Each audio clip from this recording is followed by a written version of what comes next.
All right. Good evening, everybody. Welcome to the public hearing for the Newport School Board budget, as followed by the regular school board meeting.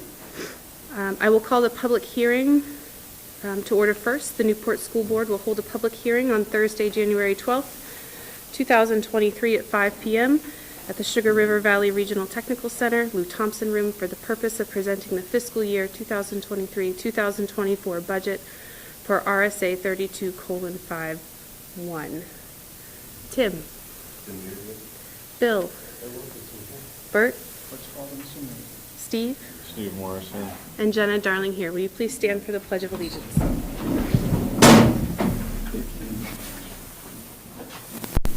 Pledge allegiance to the flag of the United States of America and to the republic for which it stands, one nation, under God, indivisible, with liberty and justice for all. Thank you. Please be seated.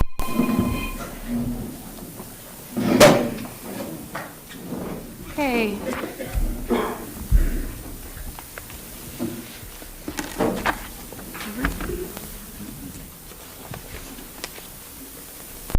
All right.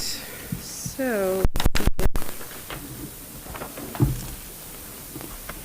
Donna, do you want to start us off with the public hearing for the documents that we have? Sure. I am actually going to let Diane speak on this, the documents that you have in front of you. And there are two packets over there. One is for the budget hearing, and one is for the regular board meeting. So we wanted to make sure we divided it up for everyone. So everything is in draft form, and it's what I'm proposing for warrant articles for the school board to decide whether they want to move forward with them.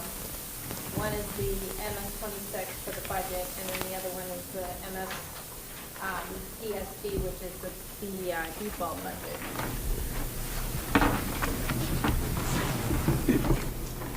We also have included a full budget, and then the revenue page.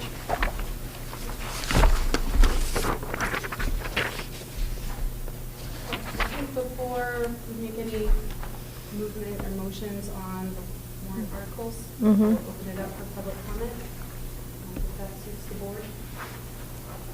So, I'm assuming that the two people I have signed up are for public comment for the regular board meeting, or would you like to go ahead and speak on the budget? I have questions about the budget, but I think we should open the meeting. Okay.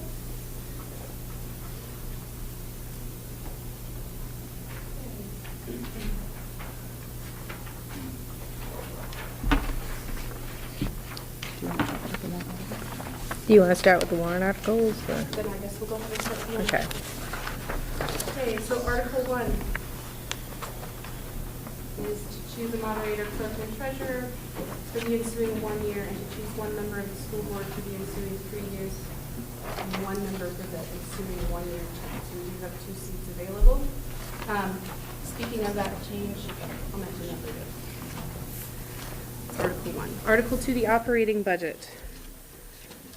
Shall the Newport School District raise and appropriate as an operating budget, not including appropriations by special warrant articles and other appropriations voted separately, the amount set forth on the budget posted with a warrant or as amended by vote of the first session for the purposes set forth therein, totaling $21,425,377. Should this article be defeated, the default budget shall be $20,676,544, which is the same as last year, with certain adjustments required by previous action of the district or by law, or the governing body may hold one special meeting in accordance with the RSA 40:1310 and 16 to take up the issue of a revised operating budget only. Note A, the above operating budget includes the sum necessary to fund a 1-year collective bargaining agreement reached between the Newport School Board and the Newport support staff, NSS-NEA, which calls for the following estimated increase in salaries and benefits. For year 2023-2024, it's an estimated increase of $332,677. Favorable vote on this article shall be considered not only for the approval of the proposed operating budget for the 2023-24 fiscal year, but also the approval of the cost items set forth under Note A above. Such sums representing the additional costs attributable to the increase in salaries and benefits required by the new agreement over those that would be paid at current staffing levels in accordance with the most recent collective bargaining agreement. The tax impact is $1.85 per thousand. Newport School Board recommends, I don't believe the Budget Advisory Committee no. has not made their recommendation. So we'll start there for Article 2. Any questions on Article 2? Did you want to start there, Lisa, if you had questions about the budget? Yeah. Oh, I'm sorry. Yes, I would come to the podium.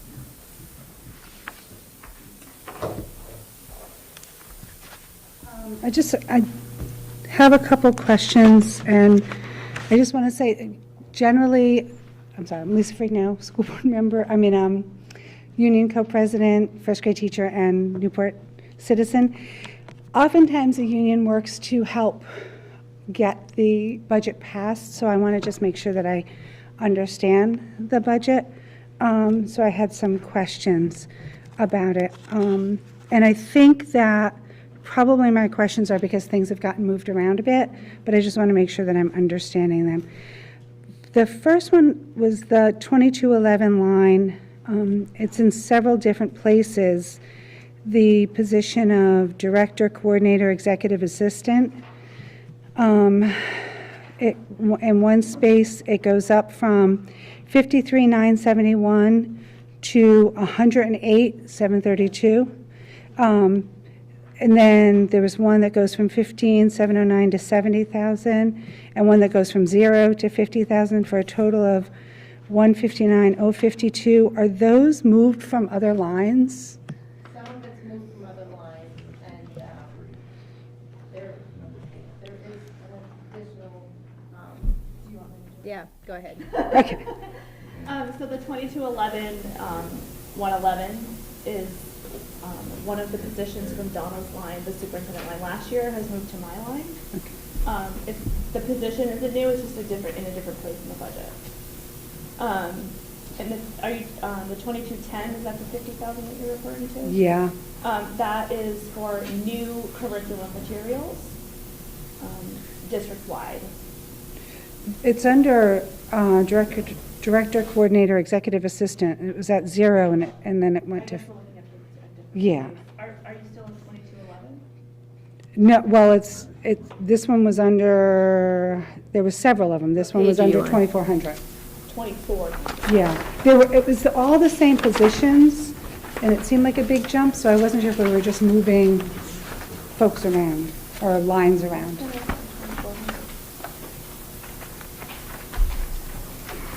Lisa, you have this. Yep. What page you want? It's under 30, high school. 30. Yep. I'm sorry, I don't have the page right off the top of my head.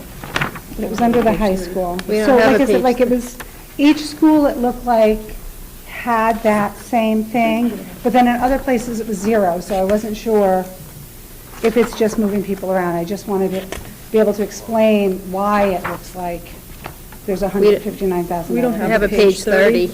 No, it's high school is line 30. Right, but the page on the budget, there's page numbers. Okay, that's what I'm looking for.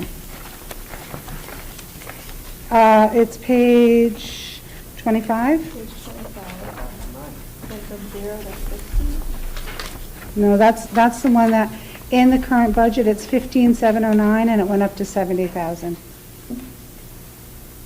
So it's an increase of 54,291. I'm still lost. So 2,400, and then what's the? And then the other one, it looks like it's Richards was the one that went from 0. When it says 2,400, then there's like 3 numbers. What next. numbers? So it says 2,400, and then under it, there's a whole bunch of other numbers? Right, it's 111. Thank you. So 58, It went from 71 to 80,000. The one that I guess it's under 2332. It went from 35 to 70,000. I see, 15 Yeah. to 70. I'm sorry, it's 35 in the default.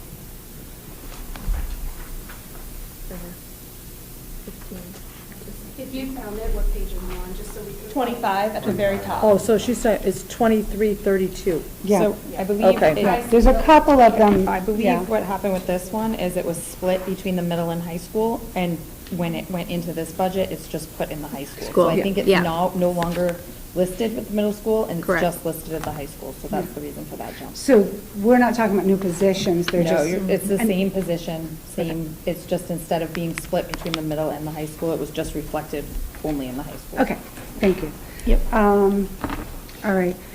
Line 225, 130 overtime. This is listed again in a couple different places under salary positions. Are we paying salaried positions, salaried staff overtime? Mm-mm. Okay. 'cause There it- was one place that it was We left, summer work. yeah, it's like summer, so Okay. it's like Okay. summer staff. Okay. 2510, 390 contracted services, non-instruction. Point of order, Madam Chairman. Would you please say what page you're reading from? You said Sorry. 2510 2510. would be page 4.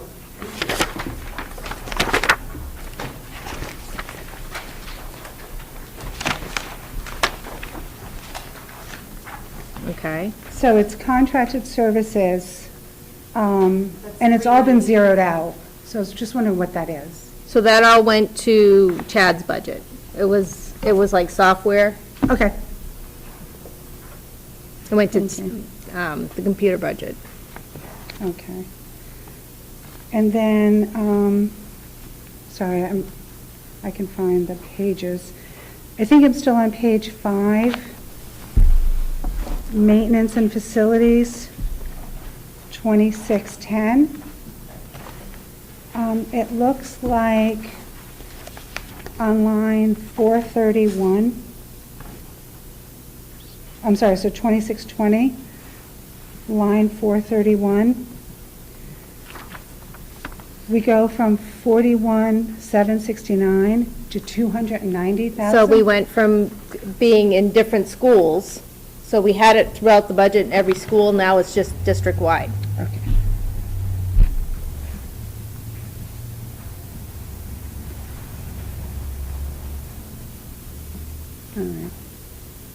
All right. So I'm assuming the trash removal is the same thing? Same thing, yeah. Okay.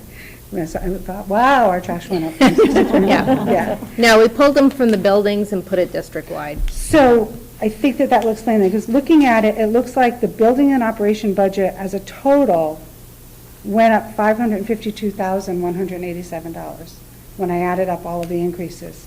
Diane, could you explain why the rationale was behind why we decided to do that, at least especially for repairs and maintenance? It's just so that it's one pool of money and he can use it for whatever buildings really need the repairs. Okay. So it's just a way to divide it.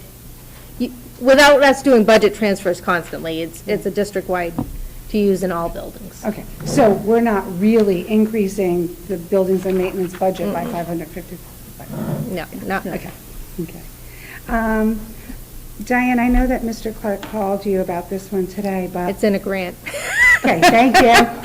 Well, what is it, so that way everybody... It was sorry. instructional paras. Yeah, Oh. it was zeroed out, and I had a moment of panic. Oh, yeah. Okay. Is it a grant that we? Title I, Title I. Just want to make sure we know that the grant we've already secured. yes. Yes, and we get The yearly. same thing for summer school? Yes. That line went down? Yeah. Yes. Okay, all right.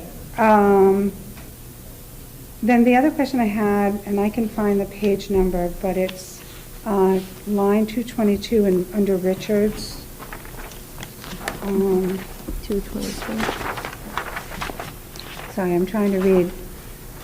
Okay, here, it's page 12. Sorry, page 11. Library Media Services, it's at 0. So I was just wondering, so are we not going to have a media teacher next year at Richards? Is that one that we put? No, the library media services you're talking about? No, those are- right above it, it was 112. library, yeah, On line 112, it says salaries teacher, it's been zeroed out. yeah. And underneath, it's related services, which I assume is what we currently have, but we aren't budgeting for a teacher. It's 0 for this year too, if you look.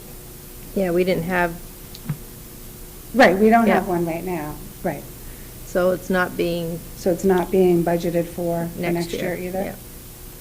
Well, you will have your, I mean, she's in there, it's just in 113. Yeah, but she's Yeah. not, so we won't have a teacher. Right. well, because she's on an alternative plan, we're keeping her under this budget line. Okay, okay. And then the computer-assisted instruction, which is just a little further down, has also been zeroed out? Yeah, that goes, so everyone knows, that's down on page 12, I believe, Yes. 22, 25. So this is Yeah. Richard's? So Chad's budget got put district-wide as well, just like, Okay. Buildings and grounds. yeah, special ed. yeah. All right. And then I just want to be really clear, because it looks, you have to really look for it, but then going down for preschool,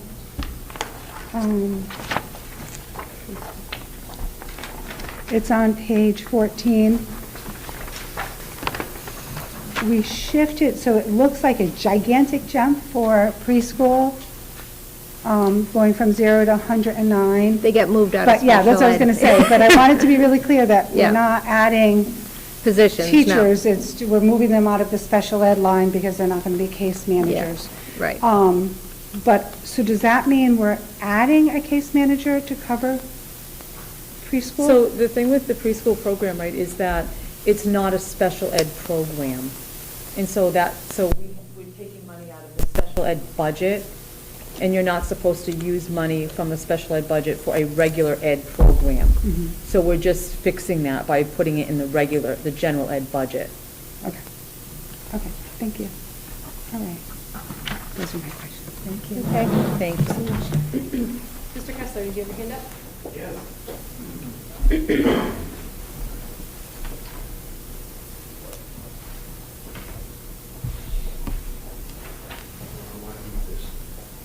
Jeffrey Kessler.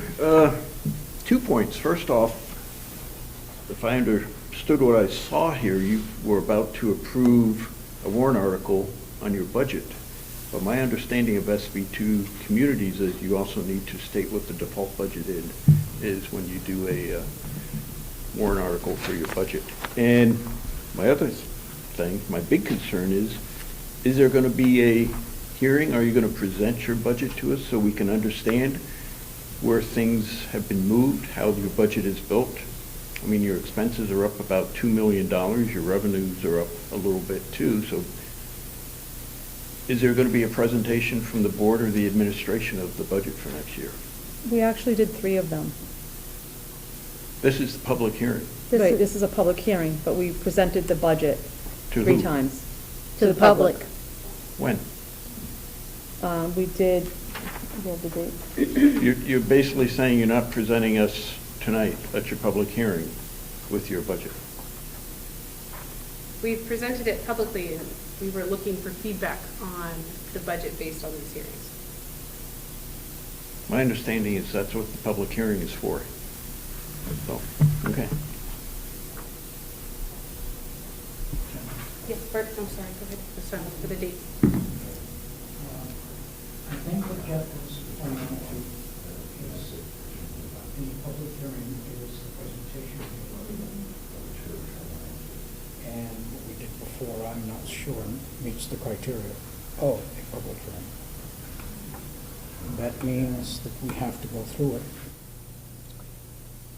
from beginning to end for the public hearing statute to be satisfied by what we've done. Okay, great. And if that's what we have to do, then we should do that.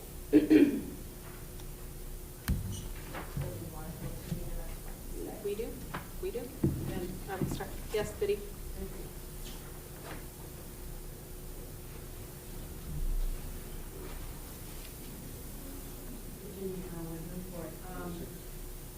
Following up on Mr. Kessler's presentation, you have to go through it line by line, and you have to explain why each item is changed and where it's been moved to. It's very difficult to follow the way you have done this now. I have a question about the preschool comment, though. I wondered when our preschool became a non-special ed preschool.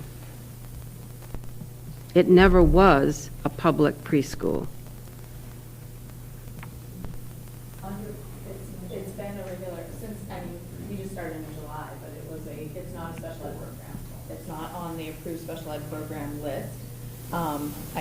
I can go back and ask the state if they ever had a record of it as a special ed program, but to my knowledge, it was not ever a special ed program. It was a regular education program that has special ed students in it as well. So you are inviting any child in town to be part of the preschool? It's not limited by numbers anymore? It's always limited by numbers based on the teachers because it's a preschool program, so you only have certain teachers. But it's not a special ed program, so it's not only for special ed students. You have a population that is 50% regular education and 50% public education, special education, so therefore it's not a special ed program. Well, potato is the same thing. It was always a program under special education that we had to provide for that age, and so it was a partner program where regular students were allowed to come, but it was not preschool for come one, come all. I'm just wondering where that shift of thinking came from. I'm not sure because I wasn't here. All I know is that it is not a special ed approved program, and therefore it has both regular ed students and special ed students in it. So the reason why we can't fund a teacher for that program out of the special ed budget is because they teach both the regular ed students and the special ed students. I think you really ought to investigate that because that's not correct. Right, in order to meet in order to meet the statute of the public hearing, they would just go through line by line. You need to do. So I know you guys have your list. Are we So doing let's start with- this report, though? Because this is, Oh, I'm sorry. Hang on, Dan.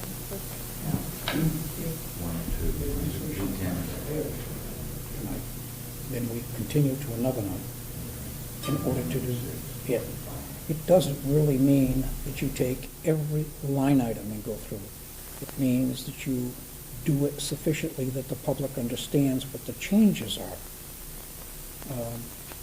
If you're doing a particular item, just express that item as we've moved one person from here to here, as you have done, but the difference is someone having to ask for it as opposed to us presenting it. The statute requires us to present it in its entirety.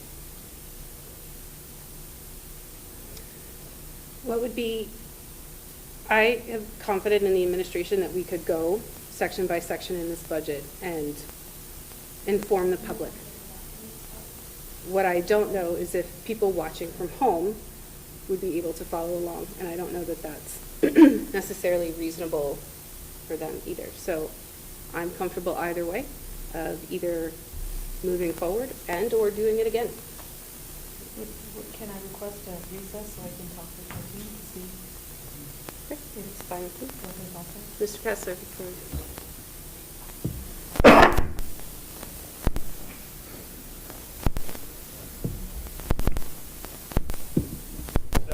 One concern I have about you trying to continue tonight is you have no presentation material already, as in the past. I think if you look at what has been done at hearings in the past couple of years, you've had PowerPoints or whatever where it's explained, this is the change here, this is the change here.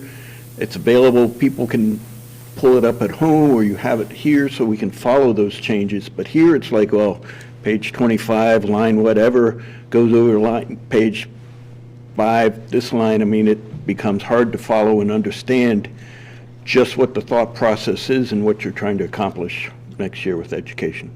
So. And that's what I was trying to get at. So, And I would like So like when we presented the last time with the PowerPoint and had my administrative team here, and they were able to talk about their individual budgets and what the impact was on their individual budgets, I think that would be more what we should do, is Okay. just have them here to be able to present their piece of the budget.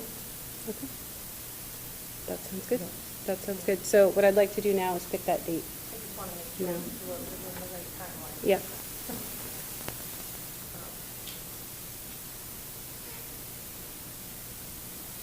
Okay, so January 17th is the last day to hold at least one budget hearing. Which is next Tuesday. Okay. All right, thoughts from the Board of the Administration by the 17th. How quickly can you have it together? I mean, you have the PowerPoint I have it. presentation from, I would just need my team, so we have the PowerPoint presentation, they would just look over it, make sure all their numbers are still right, and then they would be able to present. okay. Anything from the board? Tim? Okay. Nice meeting for a week, but that said, that to have one meeting before the 17th, which This would be a technically, second, right. so did that push you out anymore to give you, could you do it before the next meeting? No, because this technically wouldn't qualify. What Bert's saying is that, and what Jeff is saying and Biddy is saying, are that we need to present it. Present, then, okay. Right. Even though we labeled this as such, it really isn't, because we need to comply with the law. Right. And so therefore, to recess it to a date certain is an acceptable result. Okay. Bill, I know Mondays are good. No? Okay. I mean, unless you want to do it in, middle of the day. No, no. I just want to make sure we have a quorum of the board here. So So it would be- can we do Monday with the three of us here? That Okay, gives I'm- ample. I'm probably not here on a Monday that's got a selectmen's meeting. We have a selectmen's meeting. Okay. Where is Martin Luther King? Tuesday? Tuesday, the 17th? Is that good for you, Steve? Okay, that gives us a quorum of the board, that gives enough notice. I'm not worried about the PowerPoint presentation because it's already made. But that gives enough notice for the admin team. So we will recess until then, but before we recess that part of the meeting, I would like to just set the deliberative. I want to make sure we have Winter Carnival right around deliberative time. So our window for the deliberative is what time? February 4th, February 11th. 4th through the 11th of February. And they are using our facilities, and I want to be respectful of that. Bert, any thoughts? I'm just saying, I believe that between the five over on that side, we have all of the knowledge that we need. PowerPoint is not necessary. It wasn't 40 years ago, it wasn't 10 years ago. And I take somewhat exception to it. Not everything on that can I read when it goes up. So therefore, until that becomes something that everybody in this room can read, it's not a statutory requirement for it to have a PowerPoint. So if in fact we could go to each section and say what we've done, like moving from here to there, et cetera, which I believe all that knowledge is here, we could go forward, I believe, because we posted it correctly, but the interpretation of having the public hearing doesn't meet the statutory requirement. John?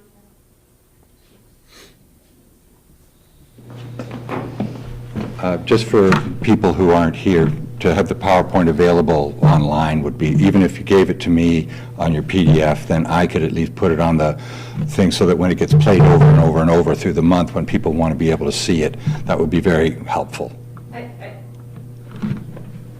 really think, Bert, that we need to recess until a later date. I think Jeff was right, that PowerPoint may not be helpful for people here, but it may be helpful for people at home. So I really think that that would be the better choice. And if it has to come down to a vote, that's fine. So I would move that we recess it until the 17th at 5 PM. Second. All those in favor? Aye. Aye. Opposed? Abstained? I'm going to abstain. Okay. I do need to set the date for the deliberative, though. We need to do that. Yes. 17th at what time? 5 PM in the Lou Thompson here. So when the carnival's at the night, 10th, 11th? No. Do you have the schedule for the Winter Carnival? I know it's the 10th is the pageant, but It's all week. So the 7th through the 12th. So, starts on Wednesday. Bert, you had said historically, and I checked with Biddy as well, that deliberatives had been in the evening during the week. And if that works well, I think that that's easier than trying to force a weekend, a Sunday, interrupting people going to church services. So if we did, it would be great to have all the board there. Bill, where is your flexibility that week? That's the week of February 6th. So I made myself available for the 4th or the 11th, because Okay. when I looked at the budget schedule, the deliberative was either the 4th or the 11th. I'm on vacation Okay. starting the 5th Okay. through that Friday. So I All right. took the 4th off intentionally because that was the date that I saw on the calendar. Right. And the 11th is the end of my vacation. We're back in town, so I would have no problem with the 11th. What was wrong with the 4th? I thought it was the 4th, too. We can have it on the 4th if you Okay. Is the 4th okay with everybody? I'd like to have the whole board there. What day of the week is it? Saturday. Usually it's Saturday morning. Is that how we've done it in the past?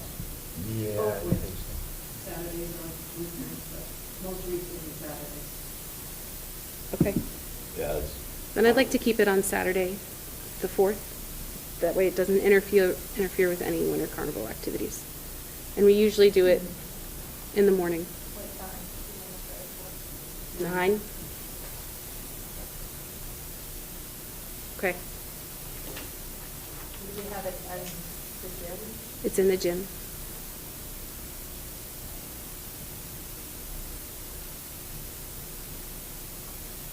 All right, so with that, we will recess the public hearing until Tuesday, the 17th, at 5 o'clock in this room. I apologize for not having the PowerPoint slides there. We will have that fixed and ready to go at that time. And we will also discuss the support staff contract and the reasoning behind that as well. Okay? All right. I think if we recessed, I don't have to take a vote, right? All right. So we'll pivot to the regular board meeting. Stephen, are you here? I don't have to call back to order, but I always forget to call you into our order, so I want to make sure that I do that. So thank you for being here today. Jenna? Yes. We should do a motion. We did. We did? They abstained. Okay. They They're not gonna abstained, be yeah, here, we're all so. set. Yep. That's Okay. on. Are there any adjustments to the regular school board meeting agenda? I wanted to just talk about the correct filing period, because it was put, I want to make sure people are aware of that. And then I'd like to move the solar proposal. I'm going to guess before Mr. Furlong and Derek Furlong, because he is not here at this time, so if I can do it then. And then I'd like to add in the Future Farmers of America. They actually have an event that they would like to attend.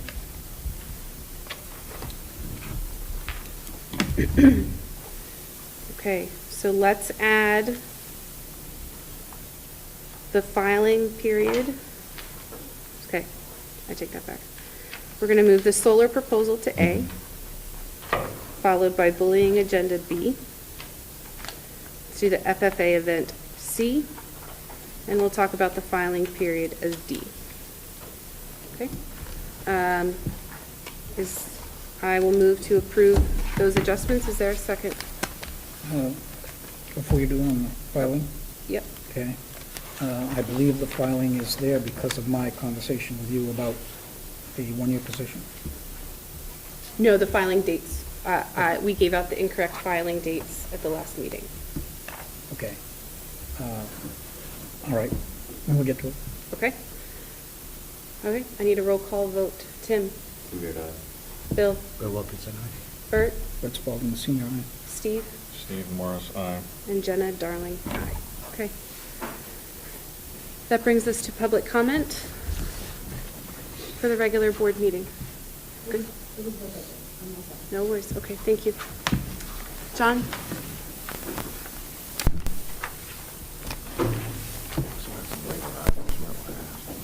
Okay, thank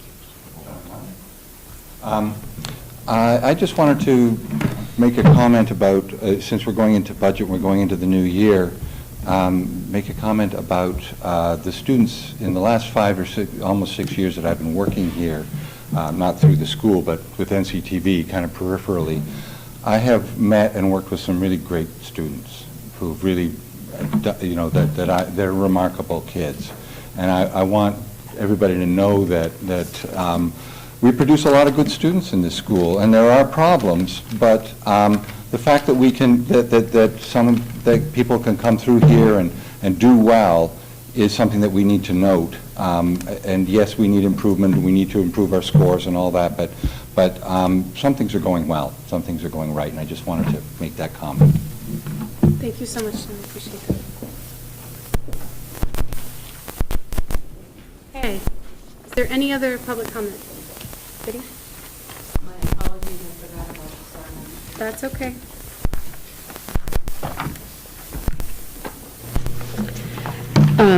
So I wanted to talk to you about Article 1 in your warrant, which is the election of officers. As you know, the moderator and the clerk are elected on a one-year basis, which really doesn't make a lot of sense. And there is an alternative provision in the RSAs to, by petition, change the term for the clerk and for the moderator. Oddly enough, the school district cannot do it. It has to be by petition. I spoke to Bud Fitch in the Secretary of State's office, and I also have the RSA with me. And it's only 25 people who have to sign the petition, but the rationale is we, or whoever holds those offices, get elected, serve for the next election, and then can participate in the election process when it comes to counting and certifying the vote, because we're on the ballot. It's a continuous problem when you elect somebody on an annual basis for their ability to participate in the duties they are assigned, so to speak. I went through the RSAs tonight, and I couldn't find the comparable language that governs the town election officials who are on the ballot versus the school, but everything else in the statutes apply to both town clerk, school clerk, town moderator, school moderator. So I am proposing that we have a petition to change the term to 2 years, which would be consistent with the number of years that the town moderator and the town clerk is elected. In the statutes, the town officials must be elected on the even years. In the school, it doesn't matter because it's annual. So the petition would read to some effect that we would change the term of office for the clerk and the moderator to a 2-year term effective the election of 24, not necessarily this election. That gives time for it to be fair, really. These are not positions that people seek in great droves. As you know, prior to me, we've had a moderator for 35, 40 years. I have no idea how long Bob Scott has been the town clerk, but I think just slightly after Moses. So I think it would make sense, because it is not simply just standing there and holding a gavel. There are significant rules and regulations for the duties of both. And by the time you have really understood it, then your year is over, and you really don't have the opportunity to continue and be as effective as you could be if you didn't have to run every year. So I am proposing that. I will draw up a petition, which I am happy to give to the superintendent to run by your attorney. But unfortunately, it can't come from the district. It has to come from the public. And so that's my story. Thank you, Biddy. I didn't know that, but I know. that makes a lot of sense. I didn't realize it either. When I looked at your warrant, I thought, well, that doesn't make sense. And then I researched the statute. I talked to Bud Fitch in the Secretary of State's office, and yes, indeed, it's an annual election. And we've never really paid attention to it in the same way because we always had the same people. Right. Did you have a question of me?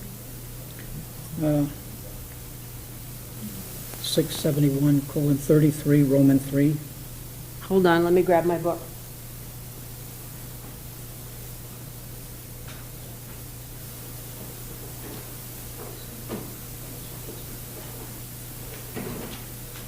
She's talking about next year.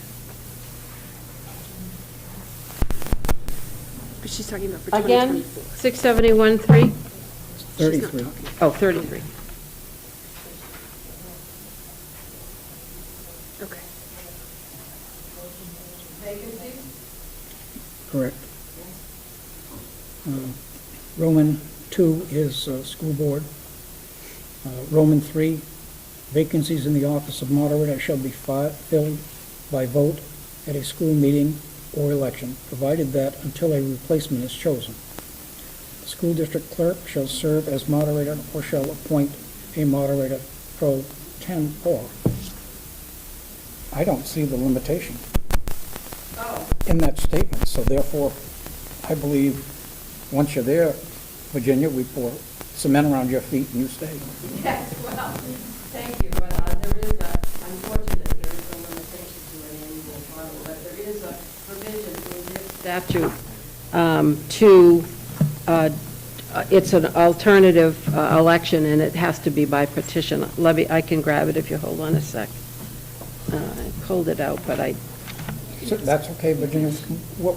We take the information in and make a research and then find the right path. Donna? Can I just speak? So, a petition warrant article is fine. It had to be To you, or to the SAU by the 10th of January, according to my calendar. So I think we would have already had to have received it to put it on the warrant articles for voting this year. The voters would have said yes or no whether they wanted to change it to a 2 or 3 year term, and then it would take effect next year. But I think we've already missed the deadline, if I'm reading this right. I will have to look at that, but the section I'm looking for is 671:6A, optional term. 671:6, small a, optional term. And I will, I'll look at that date. Yeah, I think it's passed, but I'm going to do it for next year, put it on the warrant article for next year, and then it would take effect the following year. Indeed, the 10th. Yeah, sorry. That's quite all right. I was talking to Bud Fitch on the 10th, and I thought I'd give you the courtesy of the conversation, but shame on me. Okay. It doesn't negate that it's still an option. Yeah, I think we should. Sure, could pursue for the next election. I mean, it really makes more sense to makes have a sense, clerk yeah. and a moderator for a longer period, but... Exactly. Thank you.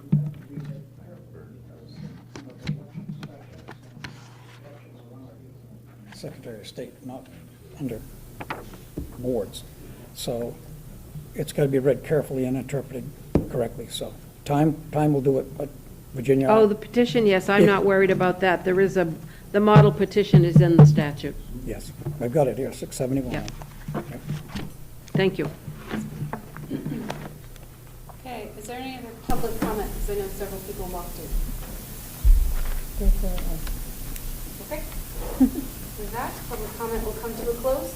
And we'll move on to approving the public minutes of December 22nd, 2022.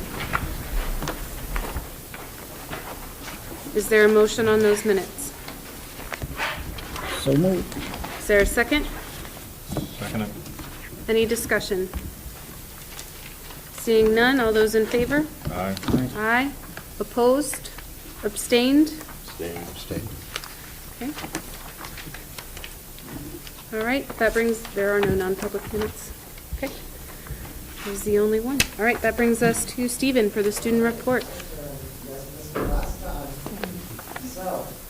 I have 4 things for you, 3 for the board and 1 for the public. So, first thing, last week there was a new student group created called the Technical Student Association. This is similar to FFA, FBLA, and other CTSOs we have, where it serves the engineering students, as well as any students interested in furthering their leadership skills in the area of technology. Secondly, the wrestling team is currently holding a fundraiser until January 30th. They are selling Little Caesars kits to like make pizzas, breads, stuff of that sort. I bought some myself. That goes to the 30th. But how would, if somebody were interested, how would they get? You can reach to, I believe, Mr. Miller or any of the members of the wrestling team. I'm not sure exactly who's on it. But you can reach to any of them in the next couple weeks. The third thing I have is that there's some new Tiger apparel coming into the school store over the next couple weeks. We're getting sweatpants, hoodies, and tumblers. So those will be very nice to see students going around the halls, and hopefully some people outside of school too getting some. And for the public, I'm not sure which camera I need to look at, but for the public, senior parents, there's a virtual meeting next Wednesday at 6 p.m. Make sure you attend that one. Very good. Thank you, Stephen. Any questions from the board for Stephen? You're on? Thank you. Okay, so that's going to bring us to the Norwich Solar. So tonight we have Jim Marion joining us from Norwich Technologies to discuss the solar project for Thornhill. Is there a presentation? Yeah. Oh, sorry. Yes.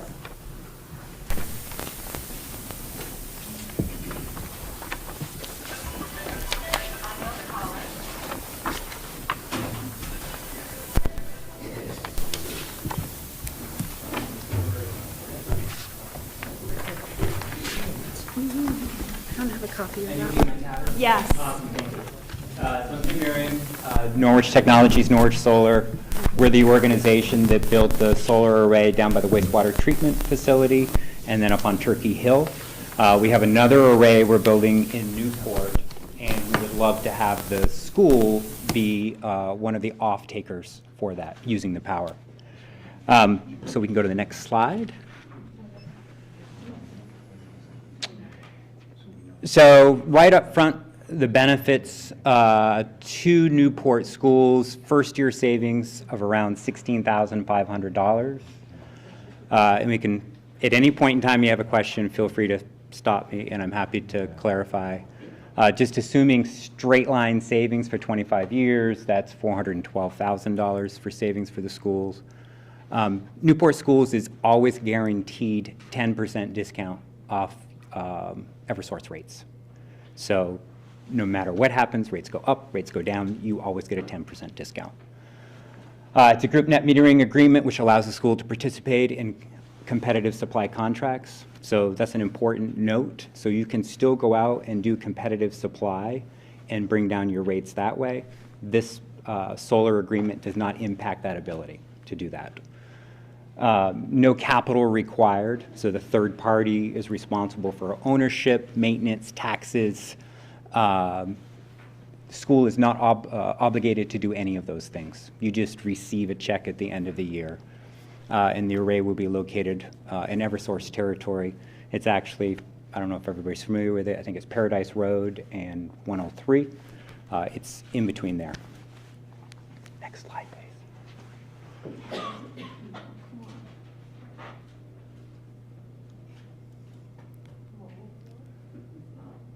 And this is an educational array we did up in Twinfield, Danville.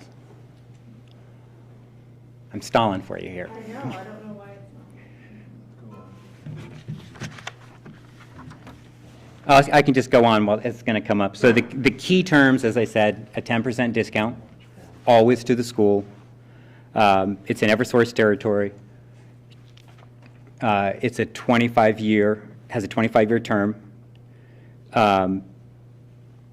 The renewable energy credits are held by the system owner. There you go.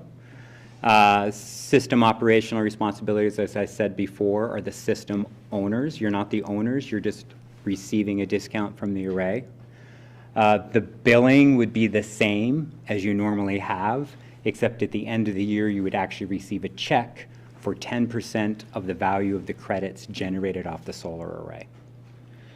And the taxes are the system owner's responsibility.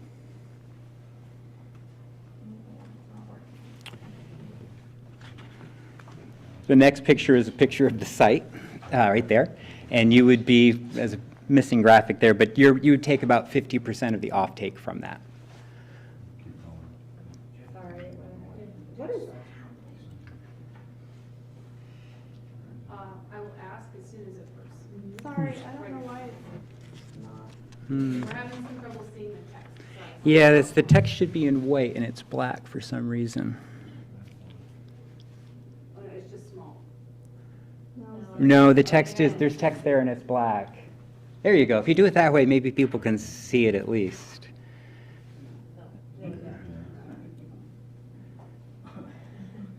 I don't know what's going on. Just maybe keep it small then. Just keep it small.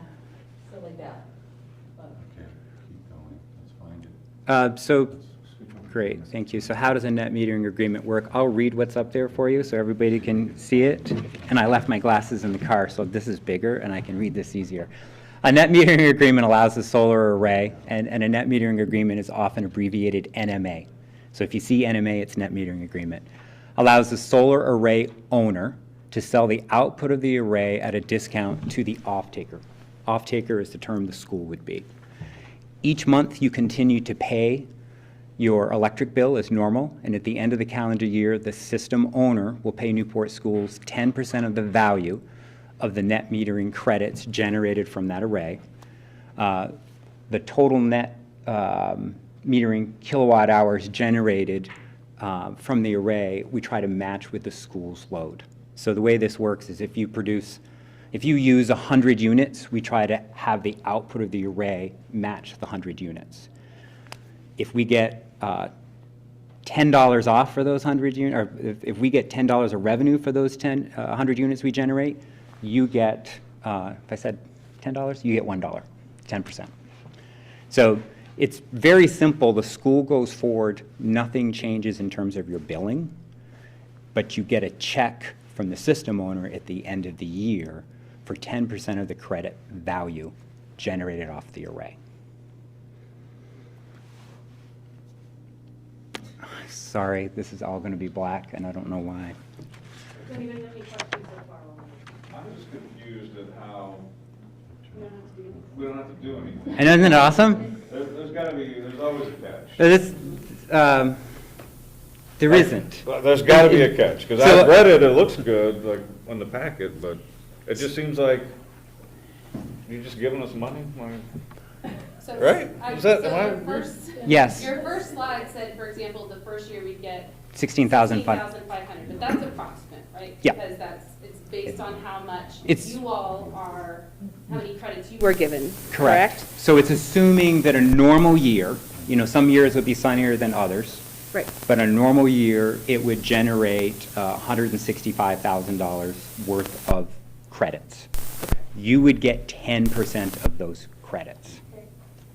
The school does not have to change anything with Eversource.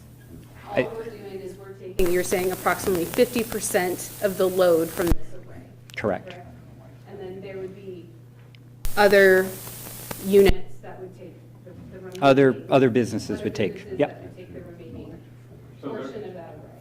yes. And then they would get their 10. They would do the same exact thing.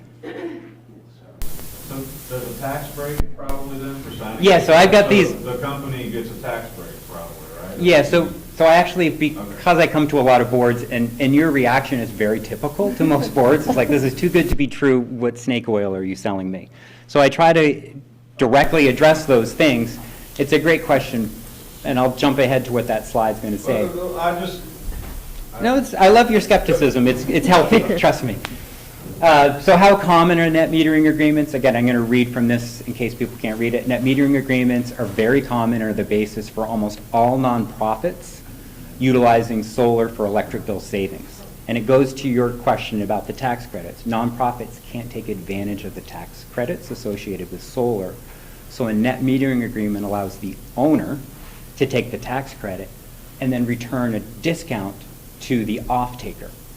The owner needs the off-taker because without an off-taker, they don't have any place to put the power. So it's a mutually beneficial relationship. And so why it does look like you're getting money for nothing, the owner of the system needs you in this transaction. Yep.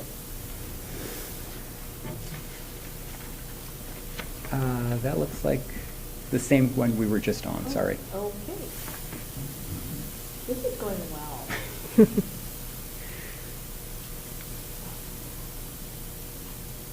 I appreciate you doing this, and I don't know what happened to your. I don't know if it like. So this question here is this a good rate? And typically, rates range from a 7 to 10% discount. So you're right at the upper range of the normal distribution of discounts for off-takers like you. Could I ask a potentially very simple question? Yes, please. What happens if it breaks? If it breaks, you don't get You just don't get- you don't get you the just don't get the credits. credit, Everything right? else is going the same for you. Okay. The owner's not going to want it to break because they Right, have this right. thing sitting there that they're paying for, not generating revenue. Okay. Are there operational risks or capital required from Newport schools? No. The system assumes all operational risks and pays for the system. If the system hypothetically failed, you owe nothing to repair it. Okay. And this is all outlined in the contract, so it's Great. not just me talking, but I'm trying to hit the high-level questions that most people want to know. How can the owner afford the discount? The value of the solar array comes from the net metering credits and from the 30% federal investment tax credit, ITC, that solar enjoys. And because the tax credit plays such a significant role in the solar economics, the owner can afford to offer a generous discount to the off-taker.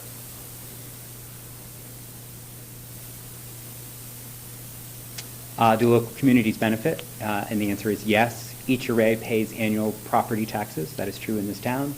For this array, the array construction supports numerous local contractors, provides rent payments to landowners, employees, Nord Solar employees, keeps local energy dollars circulating within the local economy. And then the constructed array also provides discounts to organizations like yourself that help strengthen our local economy. And the array reduces the need for, particularly in the case of New Hampshire this year, expensive out-of-state power. And reduces your carbon footprint too. And here's just some sample clients. So the town of Newport, as I said before, Bascom's Sugar House, which I think is up in Springfield, the towns and schools of Hartford. We've done everything for them that they're maxed out. Town and schools of Windsor, Vermont, they're totally maxed out. Some of Dartmouth College's arrays. Towns and schools of Woodstock, Vermont, again, everything that they can do. Little small commercial entities like River Roost Brewery, Springfield Housing Authority, which is a low-income housing authority in Springfield, Upper Valley Aquatic Center, we've maxed out their use of solar, Plainfield, New Hampshire Elementary, Eastman Village Water District, and Granite State Air, if you're ever up in Lebanon Airport, there's a building there, covered wall-to-wall with solar, we did that project as well. So I'm going to ask another question. Yeah. So I know that Nord Solar has been here before. Last time, the agreement was to purchase the land. And I don't know if you know anything about that or what specifically is. land. The last time they were here, we were asked to purchase, I feel like it was $125,000 or $135,000 in land, and that was just something that at this time the board could not do. So So I just didn't know what had changed since that time. I don't know if you were part of that, I'm sorry. I don't know about the land. I think, previously, and I thought I had it in here, but maybe I didn't. Previously, we had an agreement with the school board that started in 2017. I think it got codified in 2018. And that was for an 8% discount, and I'm trying not to confuse people here. It started off as an 8% discount, and this is a fixed rate discount, always meaning you're always going to get 10% off. This other one was a fixed, like 10 cents, 11 cents, 12 cents. So it escalated every year 3%. So you always knew what you're going to be paying the next year, and then it would go up 3% and go up and go up. So that's what the town is on. This one is different. This one is you always get 10% savings. And I, as a former school board person, like these types of arrangement because it's very straightforward to explain to people, because it's truthful. You're always going to get a 10% discount off the credits that are generated. The other arrangement where you have a pegged-in, locked-in rate, so to speak, and it goes up every year, it's harder to explain to people when somebody says, what happens if rates go down? Because rates are probably going to come down in New Hampshire, you hope, after this spike. You can just say with a straight face, we'll always save 10% with this one. The other one, it's hard to know where rates are going to go and where you're going to be on the upside or the downside. So the difference between 2018 and now is this is a constant 10% discount is what you get. Are there any other questions from the board? More of a statement. So as I understand it, our part is really only to guarantee you a customer. Yeah. That's all. Yeah, so that's really all we're doing. There's a net metering agreement, as we saw in here, that I'd like to forward on later this week or so. And typically, I don't want to push the board one way or other. What I usually ask for at these types of hearings is if the board is amenable to it, to authorize, I'm not sure the legality in New Hampshire, either the chair or the superintendent upon legal review and it meets all of your questions to be able to sign it. The agreement's pretty straightforward. I would assume you would have your lawyer look at it, but all of those sample customers that I said there have gone through this process.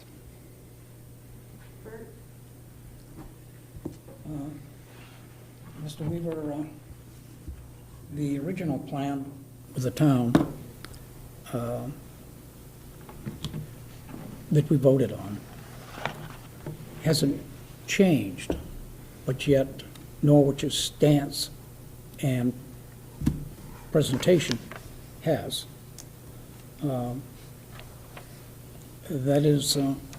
is bothersome to me because of the vote overwhelming to go along with the proposal that was there. That being said, I could speak to how important it became to the community. Richard's School, it was proposed that the array was going to go on the ceiling, on the roof.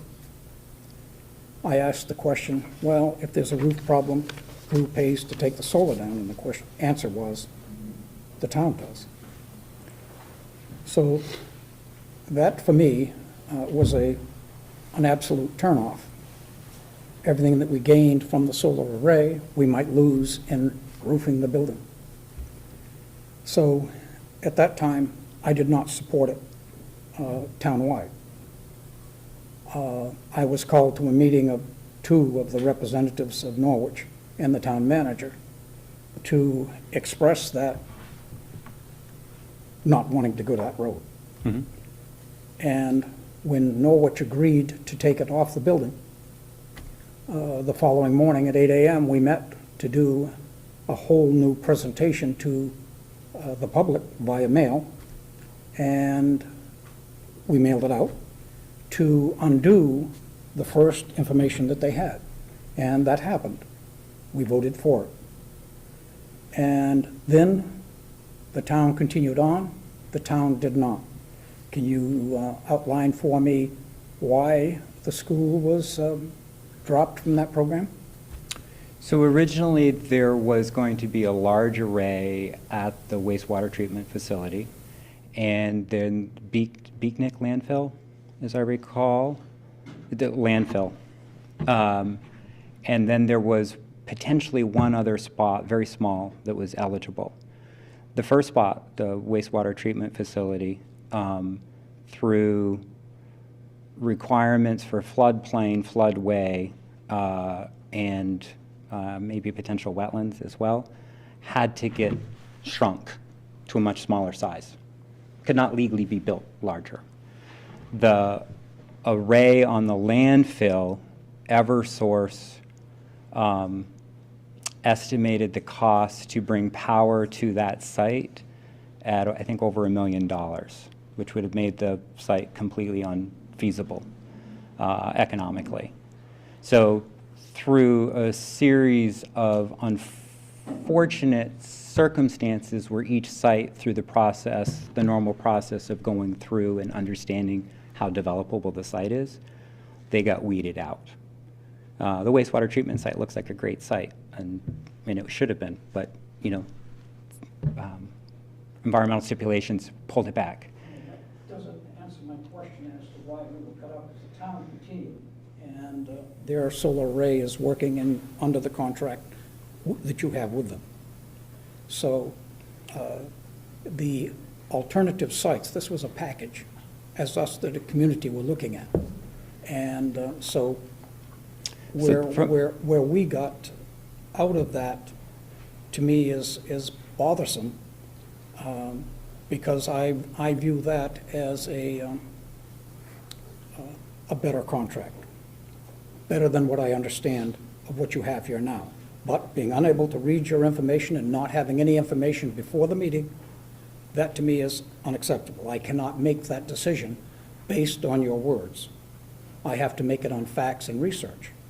So I would ask the board now in a motion, so I make a motion, that we decide as a board to investigate all solar possibilities, and that all presentations be furnished to the board in writing before a meeting presentation, so that we can be well-versed in what's coming at us.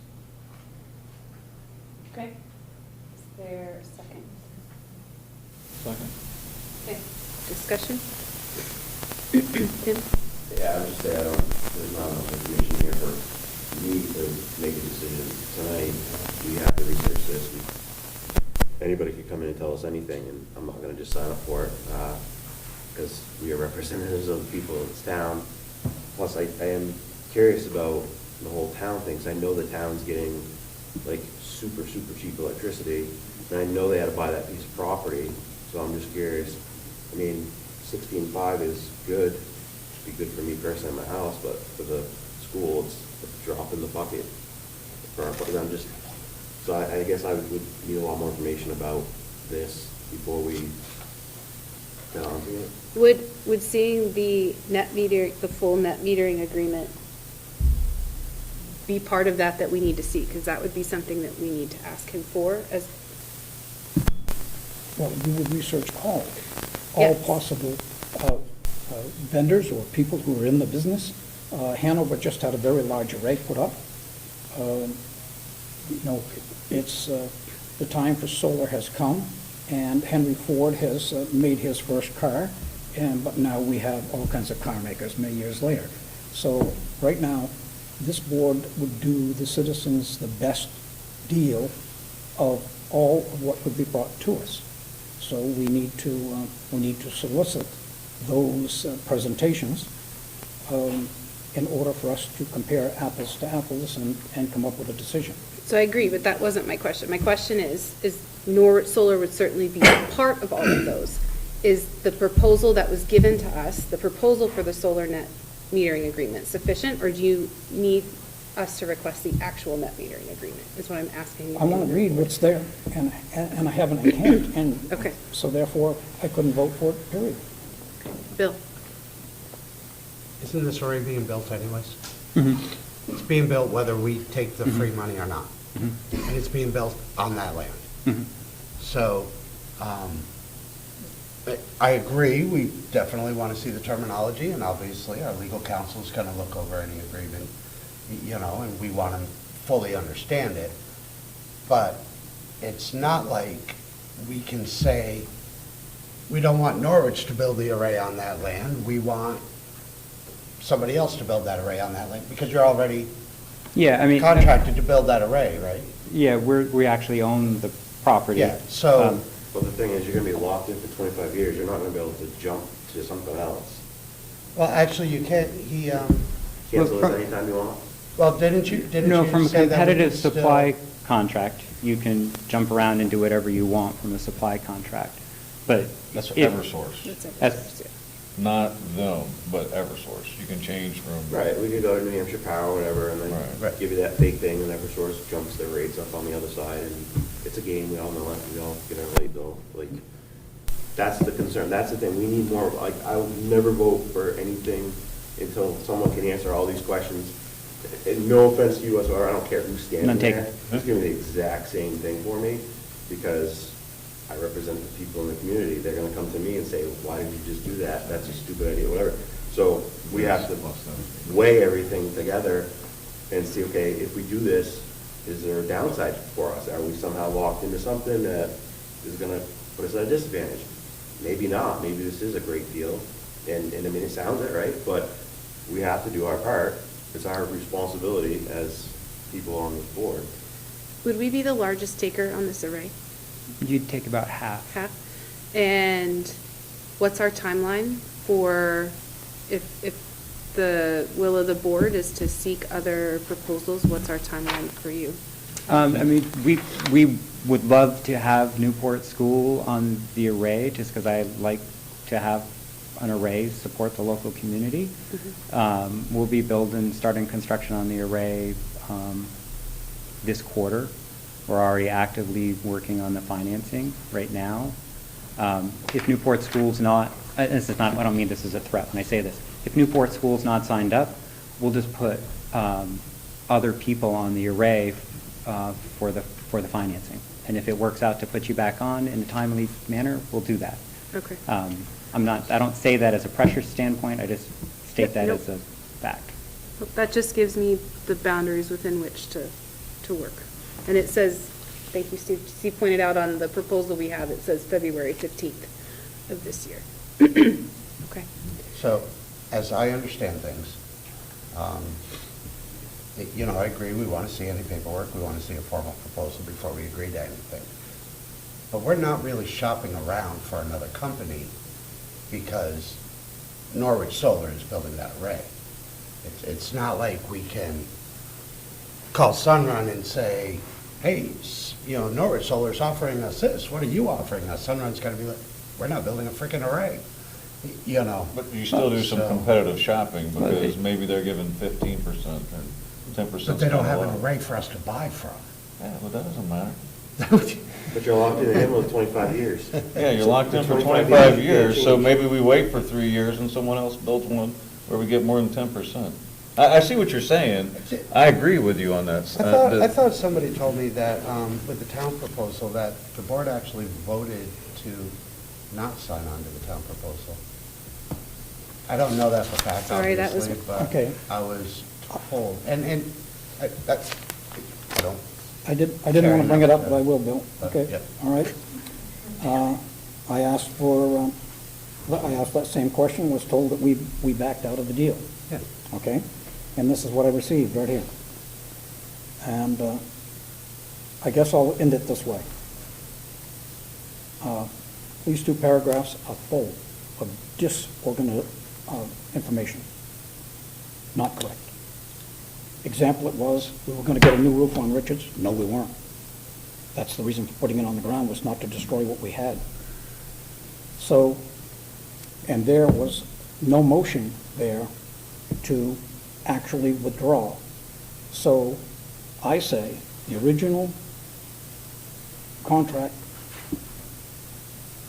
that was proposed to the town required land to do it on. So what has happened here now is Norwich has got a piece of land that they can put it on, and they can sell that to anybody, but the electricity from it. But that doesn't mean somebody else hasn't got a better deal, and we just need to find a piece of property for it to go on. And that being said, in full disclosure, I called Norwich and said, hey, I got 4 acres. I'll clear it. It's all ready. And to go ahead. When I heard the school was off, then I called and found another possible entity to go on. So there are, this is such a new thing. Yes, solar has been around a long time, but it's like a plant. You plant it and then all of a sudden, wow, it begins to blossom. And that's where we are now, particularly because of fuel oil costs and electricity costs. The motivation is significant now. We need to take this on as a long-term, big project. Dot our i's, cross our t's, talk to everybody that we can, get all the information we can before we make a decision. And to make this decision because there's a piece of property that someone can put solar array on that we could use. There's all kinds of property out there. You just need to find the person who's willing to sell it. That being said, whatever we're going to do needs to be done quickly. Because just like the town proposal, it passes us by. So if you want to start shopping, frickin' start shopping. You know, like, quick, because February 15th. Right. So I mean, I think that's suitable. Like, it's not like, hey, I need your signature today. I think that's, for me at least, I feel like that's plenty of time.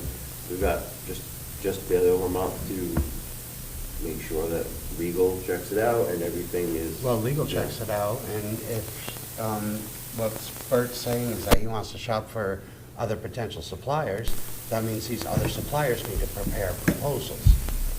They need to do design, setups. So, if we're going to start trying to shop other suppliers, well, that shit needs to start quickly, like 6 months ago. It isn't that Bert wants to do that. It's that Bert wants to research and make sure we are doing the right thing. Yeah. And with what we got here, with what we can't read, and not having it before us, before a meeting, we can't make a decision now. So period. we have a motion So- on the table. I want to let Steve speak, and then I want to move this along. Yep. Okay, let me finish here. So the understanding of what is out there and what is happening and what deals we can make is important to us doing our job, period. So I'll end it there. Yeah, I think it's just a matter of, I don't think you're saying let's go, you're saying if the possibility's out there, what you're saying is, if I understand you correctly, do your due diligence, let's look at the contract, the NMA, let's look at if there's anybody else around us, so that if there is a difference, or if there is something, then it might be like, oh, hey, you guys know that we can call these guys up and get 12%, maybe it's a different conversation, but not just to say, it's good, because I'm suspect, just because I need to do more research, because there's tax breaks and everything else, and 25 years is a long time to commit to something without looking to see, and it needs to be expedient, because we have until, they've asked us, I know you've briefed it, you can be flexible, but by February 15th, and some of this probably needs to be done behind closed doors, right, when we're negotiating contracts and such. And so I think it's a good idea. I think it's a good presentation. It seems like it's too good to be true, like we had already said. But I think that it deserves a little bit of some phone calls here and there. No, and- that's fine. I will end with this thought. I just had solar installed on the roof of my house. It took the company 6 weeks to prepare a design to prepare the design. So we have until February, if we have until February 15th, the time doesn't exist for other companies to prepare a design. Then we need to find that out. So, I'll help you out with my composition. Nobody needs to design anything. You just need to call them and say, how much are you going to give me for a discount? And then you need to do your due diligence to say, do you have any property? Do you have anything that you can realistically develop? And if they have a better deal, pursue it. I have no, I'm not trying to hear a hard sell. This is a good opportunity. We're building this array no matter what. I'd love to have Newport schools on it, but I'm not here to railroad you into it. It's an opportunity that exists. I appreciate that. Would you be willing to send the superintendent the PowerPoint just so we can read through it? Okay. Yeah, for whatever reason. Oh, I believe you. This converted every color so that it was difficult to read. I understand. It's probably free. It was fine when I looked at it, when I used to see what he was. It could be. Either way. See, it Because we had does Google print School, nice. so it changed it. Can you also, if it's okay with the board, then I'm going to ask this, could we see the net metering agreement? Yeah, I of can what it would send be? you, Thank I'll send you a sample net A metering stick- agreement without You your don't have to names put and Newport stuff. in everywhere. Legal Yeah. stuff. That's fine. Great. So there is a motion to pursue other options, so all those in favor? Aye. Aye. Opposed? Abstained? That's fine. I will make a motion to direct the superintendent to look into other companies to do our due diligence. If we could also get a printed copy, we want a printed copy of the presentation, so Yeah, I it just can be asked for read that. outside of Yeah, I the asked. PowerPoint presentation. Yeah, I asked for that, yep. Okay, yeah, perfect. It was pursue other options or research? Research, sorry, research. Pursue means like. All right, I'll go research, I'll research, You direct know the what I'm saying, superintendent to research other My- options the for solar. words. No, words matter. Is there a second? Second. Any discussion? Can I ask how many options you want me to? How many options? I think Or just more just see what's information out about there? it. More Yeah, information? So, yeah, like just call, like what I would, like if it were me and I were doing it, I would take everything that they have given us, and then I would call anybody that's, I would go and use my search engine of choice and type in solar for central western New Hampshire, and if any companies come up, call them and ask them if they got anything going on, just like Right. you But said. how many and- do you want? Like, if you give me, like, you may say you want at least 3, at least 5, how many? It's usually at least 3. It's usually 3. Okay. But I would say just any number of other options gives us more information to make a more informed decision. Comparative shopping. Make it 5. Because just go online and put in. Yeah, they're a national company. The most important thing that turned me around was what Hanover did. Yeah, Hanover. Hanover did, and who they did it with. So I can call Alex and find out who you did it with. just go online, put it in. It was all right in front of me, and I looked at that and said, wait a minute now. We have to do our due diligence. This isn't, and we had done that before, but with the eradication of the agreement as it was interpreted, gives us a new start. Perfect. All right. So 5 or more? You already have one. All those in favor? Aye. Aye. Opposed? Abstained. Thank you very much for coming here and fielding our questions. I Thank appreciate you. that. Thank you. Okay, that brings us to the bullying agenda item. Oh, okay, Mr. Ferland, Sullivan County Manager. Yeah. Got that down wrong. So tonight, joining us is Derek Ferland. Derek Ferland is the Sullivan County Manager. We're very lucky to have him here tonight. So thank you. If you would like to come up and.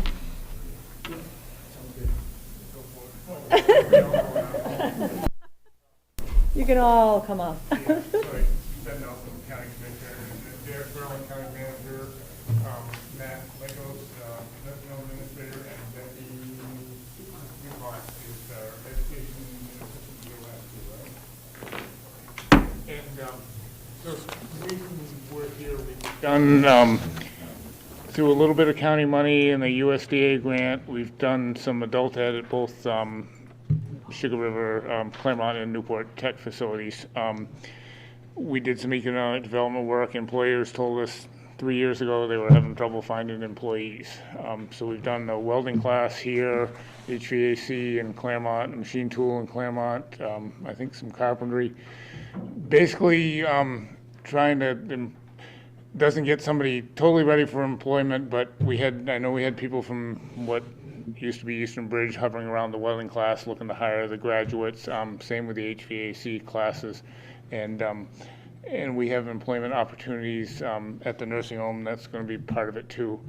And while I'm standing here, we have a grant for lead eradication. So if you guys know of any students, it's highly pointed towards kids. So if you know of a home or something that might be a lead issue, it's on the county website. The more kids, the lower income. The money's out there. So if in any of your departments or come across a home that may have lead, let us know and we can hook you up with the right people. So without that, I'll introduce the team. All right. Thanks, Commissioner Nelson. Thank you, Superintendent Magoon, or do I have to call you Interim Superintendent Magoon? Thanks, Donna. And thanks to the members of the school board for having us tonight on the agenda. Primarily, I wanted to come and talk about this flyer, but we had a couple other things just as a way of updating both the school board and the citizens of Newport who was watching on TV. So I'll start with this. This is a flyer. We're really trying to double down on the workforce challenges that we have. As you might imagine, healthcare was under quite a bit of pressure just in general, nationwide before COVID. And as a result of COVID, it's gotten even worse. And so we're kind of experiencing the same workforce challenges as Dartmouth-Hitchcock and just about every hospital in the area. So we've come up with this program as one of the ways that we're trying to help fix that. And we know it's not going to be an overnight fix, but we've realized that the solution lies within. We are going to have to grow our own future workforce at the Sullivan County Healthcare for nursing. And so this is a way for us to try to engage with the younger generation. So Stephen and your peers, these are the contacts we're trying to make in all of our local schools. I was at the Claremont School Board last month. We're here tonight and are working to get on a Fall Mountain School Board meeting at some point in the near future. So we're trying to resonate with what we think is important to young people, and that is having a job and a career that means something more than just a paycheck. It's got to have some sort of social impact. We think that the theme of community service resonates with younger people. And so there are wonderful opportunities in healthcare, and you don't have to go 1,000 miles away and spend hundreds of thousands of dollars to get into that career field. And that's one of the great things about nursing in particular is it's not necessarily degree-based, it's licensure and certificate-based. So you can come for this program in particular, get hired as a unit aide. The minimum requirement on the form, it shows you'd be 14 years old and get paid $16 an hour, which is pretty good for that age. Get paid to take our LNA class, which Becky, as one of our assistant directors of nursing, she teaches it.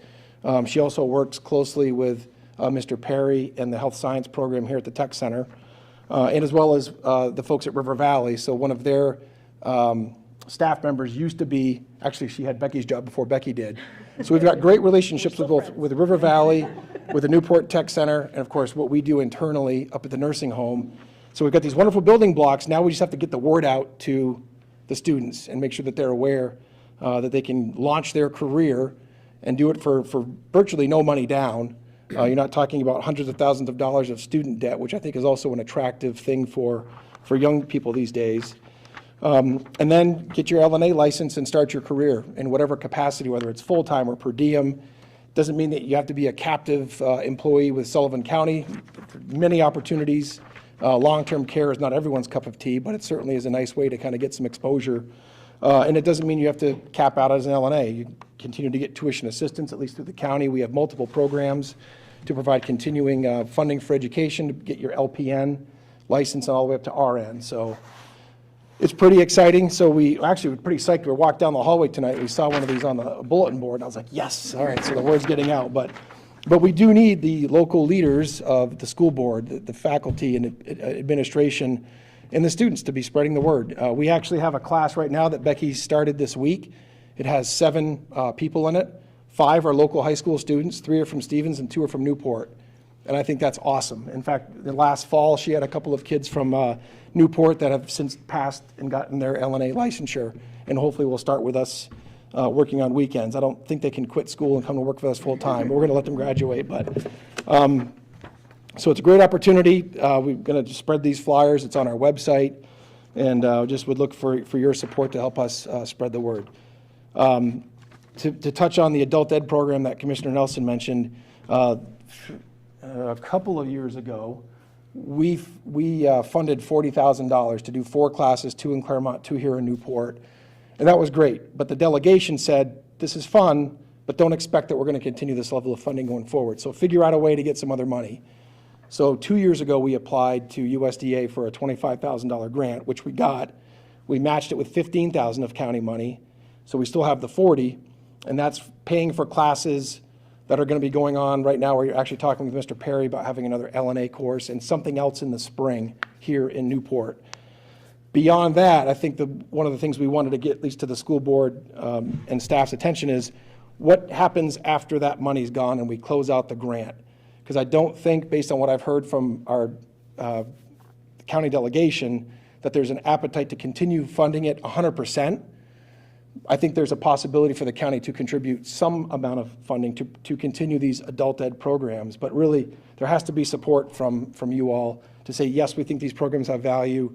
Yes, we think that there's a role for these in our local workforce challenges, or just for even the adult kind of DIYers, because what we found in some of the classes at the Claremont Tech is that half the students that sign up are just looking to sharpen their skills for things around the house. Like the last plumbing and heating course, there are a bunch of people that are like, boy, this is great. I finally know how to solder pipes without burning my house down, which I think is also pretty important when you think about, broadly the housing stock that we have in the area. It's great to have people that are empowered to do some self-help, but really the goal would be to help get people injected into the workforce and support our local employers in various career fields. So that's, I guess, a discussion point. I think as we go forward, if we want adult ed to continue, we've got to figure out a way to get it funded. I think we can be a part of the solution, but we can't be the entire solution.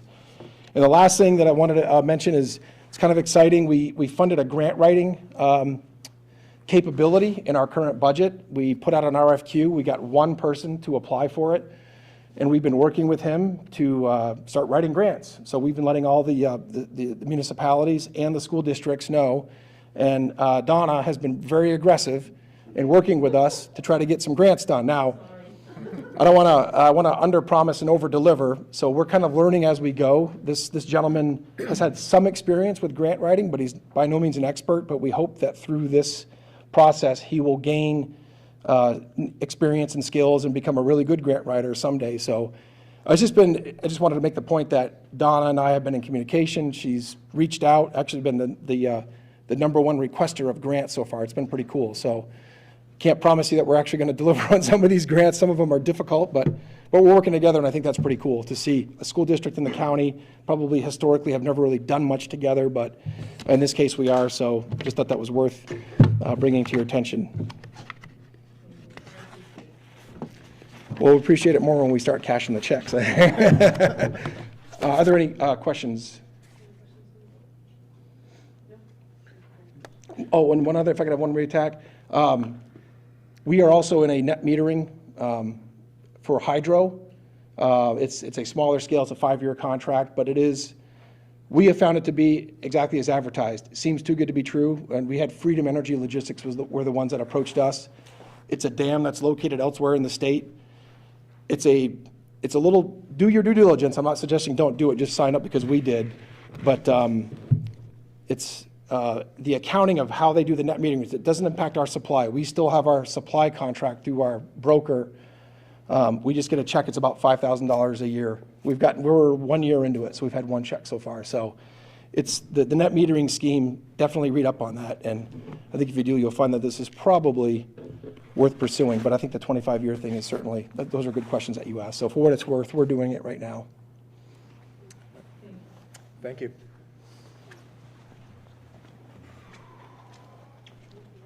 The nice thing about net metering is nothing changes. Right. The amount of power that you use from Eversource is the amount of power that those people can sell to Eversource. So that means you can be here and the other guy can be in northern New Hampshire, can be in Vermont, can be in New York State. And we'll learn more about that, and it'll be another topic on an upcoming agenda. Okay, so now are we to bullying agenda? Did I correct myself here? Yes. Okay. So as of today, on the survey, we have 226 total people that have responded. Out of the 226, 21 of them are family members, 44 of them are students, 61, and 61 are, 44 are staff, sorry, and 61 are students. And we have that open until tomorrow, so we still have people that are responding. We did have our bullying forum the other night. We had what I thought to be a great turnout. We had about 20 people attend, and it was students, staff, and families. So it was really nice to see. We had a lot of really great conversations and looking at what our goals are and what we want to do moving forward. I don't know if anyone wants to talk about, because I know both Bart and Tim were there. I don't know if you wanted to talk about the forum and your thoughts on that. I'd love to hear it. First of all, I'm great to hear that there's people that came. Tim, you want to start? Sure. Yeah, a huge shout out to the families that showed up, and we had about 20 people. Wasn't sure, being the time of day and all that, what we were going to have, but we seemed to have a good turnout, good conversation. I know you said we're going to do another one, is that correct? Yeah. So what we're doing right now, right, is we're going to gather up all the information that from the survey, from the feedback from the parents. We took notes at the meeting, so we have those. Gather all that up and then present at the next school board meeting this month on that information that we have. And then what we're going to do is we're going to sit down as a team, our admin team, to say what are some ways that we can improve these things based on the information that we receive from families. And then we're going to create forms, documents, procedures. And then what we'll do is in February, we're going to have another type of forum where the families can come in again. We're going to present the forms to them and get their feedback and talk to them about other things they may see that we need. We've already started doing some of these things. For instance, on our website, we now have a spot where families can go to read what the bullying policy is. And so we're going to start putting what the procedures are, what our policies on there. So we're looking at cleaning it up a little bit for families to make it easier for families. Bert, did you want to add anything? Yeah, the kids were quiet, and there was no bullying in the audience. One young girl sat there with her little set, and not a word for the entire program, and just as nice as pie, and the parents were respectful, and brought us good information. Yeah. Very good. All right, with that, we will move on to the FFA event. So Future Farmers of America, which is FFA, have sought approval to attend an annual New Hampshire FFA Leadership Camp in Alton, New Hampshire on January 13th through the 15th, which is tomorrow. And they did get that you're supposed to have this in a couple weeks prior too. So they are aware that if it's not approved this evening that they cannot attend tomorrow. Attendance will include an overnight stay at Brookwood's Conference Center. At this event, students are going to be able to participate in activities that develop leadership skills and deepen their knowledge in the realm of agriculture leadership and the FFA organization. This event encourages students to get out of their comfort zone, network with other chapters, national FFA trainers, and FFA state representatives. Students will take part in leadership development courses, workshops, and activities put on by state and national FFA representatives. There will also be a former FFA meeting and dinner. There will be about 16 to 18 students that will be attending this event with 3 faculty members or advisors. I fully support the students attending this event, and I am seeking support from the school board. Okay. Steve? I'll move that we approve it, the FFA trip. Is there a second? Second. Discussion. Steve? How much is it going to cost? And do we have money for it? Is it going to set our whole budget off course since it's the second week of the year? Do we have money for it? There's something, they fundraise and they, Oh. yeah, so it's not anything coming out of our pockets. We're just giving them permission to. Yes, so it's us just giving permission for them to attend. Any other questions? Well, that makes my question less funny. Stephen, you attend. You're not part of that, are you? No. Okay. Do we know why it's such short notice by chance? Well, they knew they were going to attend, and they forgot, because up until this year, they didn't seek approval for overnight trips.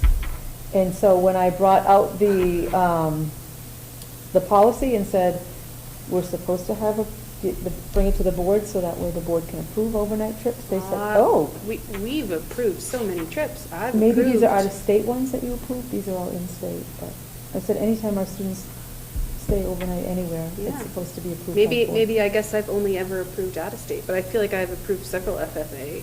Yeah, and trips. so they kind of lost track of it, and Okay. so Eric brought it to me the other day and said he told them that this was supposed to be in weeks ago, and that there's a possibility that the board would say. Mistakes happen, I just want Yeah. to make sure I understand, but, yeah. So you can mess with them.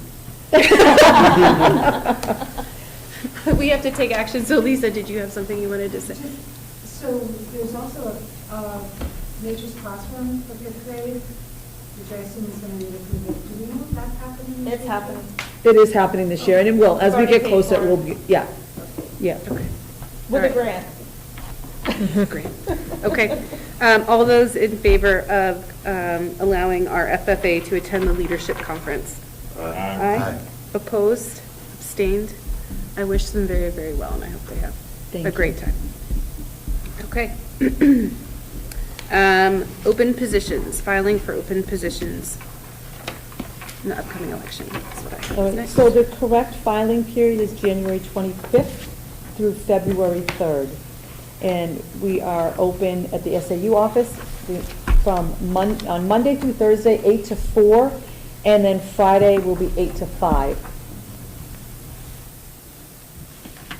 Okay. Just on the third though, right? We're not going to be open at 5. Well, that's also Friday. Right, if it's Friday, the 27th too. We're not going to be open at 5 on the 27th. Right, but this is just for filing, so Yeah, they this can. is the filing period. But I'm just saying the last Friday. The last Friday is. Because there's 2 Fridays involved in that filing I period. understand. Oh. Okay, so the last Friday, the 3rd, is when the essay will be open till 5. Okay, are there any other questions or? Madam Chairman, you need to say what the open positions are. Yep. Yep, yep. And we did that at the last meeting as well, but there's the 1 year. But you also posted the wrong dates. You're right, we did. So there's 1 year moderator term. There's 1 3-year school board member term, that would be for my seat. There's 1 1-year term, be for Tim's seat that he's currently in. Did I get them all? And a town clerk, 1-year term as well. Apologize. January 25th through February 3rd. Bert? This is essentially an apology to the superintendent. I had thought that you could do a 3-year term, but 67133, Roman 2, small a, school board shall fill vacancies occurring in the school board, except as provided in subparagraph B, and in all other district offices for which no other method of filing a vacancy is provided. Appointees of the school board shall serve until the next district election. So, you were correct and I was wrong. Excuse me? You were correct and I was wrong. Did you get that, John? But that's the first one. Okay. And I got her so mad she hung the phone up on me. And that's not true. She did it by accident. Or she did. Whatever helps you sleep at night. All right. Are there any other questions or concerns about the filing period or the open positions? Okay. Very good. New hires. Yes, you should have a new document for the, I got it. Yeah. Okay. do you have this? I got it. Okay. I'll at least start the motion. Okay. I will make the motion. This is for Family and Consumer Science for Christopher Leclerc, BA Step 1 at $36,467, prorated to $28,9461. This would be for the middle school. Is there a second? Second. Okay. Discussion, and would you like to introduce before we have any discussion? Sure, we're really happy to have Chris come on board. Chris is also our middle school girls A coach, and he's doing a great, fabulous job.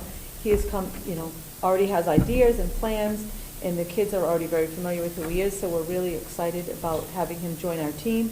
He's jumped in both feet, getting curriculum together, working with the kids. They had that transition from working on the computer, and he's really helping them move forward with that as well. So they were very excited to go from a computer to a real person. So this will make both of our, all of our programs now have actual teachers, and so we don't have to worry about the computer programs anymore.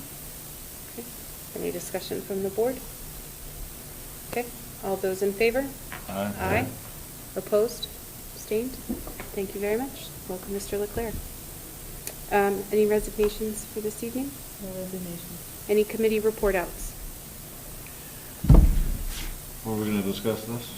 Was it in our packets? No, I just put that in because Eric brought that up, but if you would like to speak about it, it's beautiful. So I'm reporting out on the CTE renovations. So there's the Renovation Advisory Committee, which I attend, but I'm not a part of. So there is going to be a group getting together, and I'm getting to it, but this pamphlet right here is basically a way for us to meet some shortfalls because of the amount of inflation that has gone on with construction costs and everything else. Basically, what the town at 80-some-odd% improved last year is not going to be enough on its own to provide what we need to update and modernize our CTE. We were looking to add a program for teaching, right? So they put together these nice booklets, and really what they're going to do is they're going to go around, and we're going to be looking for donations from anybody that can afford it. So there's naming opportunities, and this is actually the first time I've seen the packet, so I'm looking through it with you. But if you go to the back page, there's naming opportunities. Start at $750,000. Yeah, the whole building named after you if you can donate. Anybody? Biddy, you got $750,000. We'll give you 2 years, Biddy, if you want. We can make that happen. No, so there's the Renovation Advisory Committee. A couple of the members are going to get together, and they're going to work off of this, and then they're going to go around and hit up our businesses. We also have in the works, unless I missed the meeting and they canceled it, we're still going to try to fundraise with the bricks. So, and we're trying to involve the students with that. I'm not sure if you're tracking that, Stephen, but. I haven't heard anything of this until now. Okay, well, where the greenhouse is right now, that's got to get removed off of the side of the building here. We're going to make that into a brick patio, and then just like in sports arenas where you can buy a brick as you walk into like the stadiums, we'll be able to buy bricks, and if you can, it's kind of small, so if you're on screen, but for the board members and anybody in the audience, right here in this little area, this is where the greenhouse used to be, so all these bricks.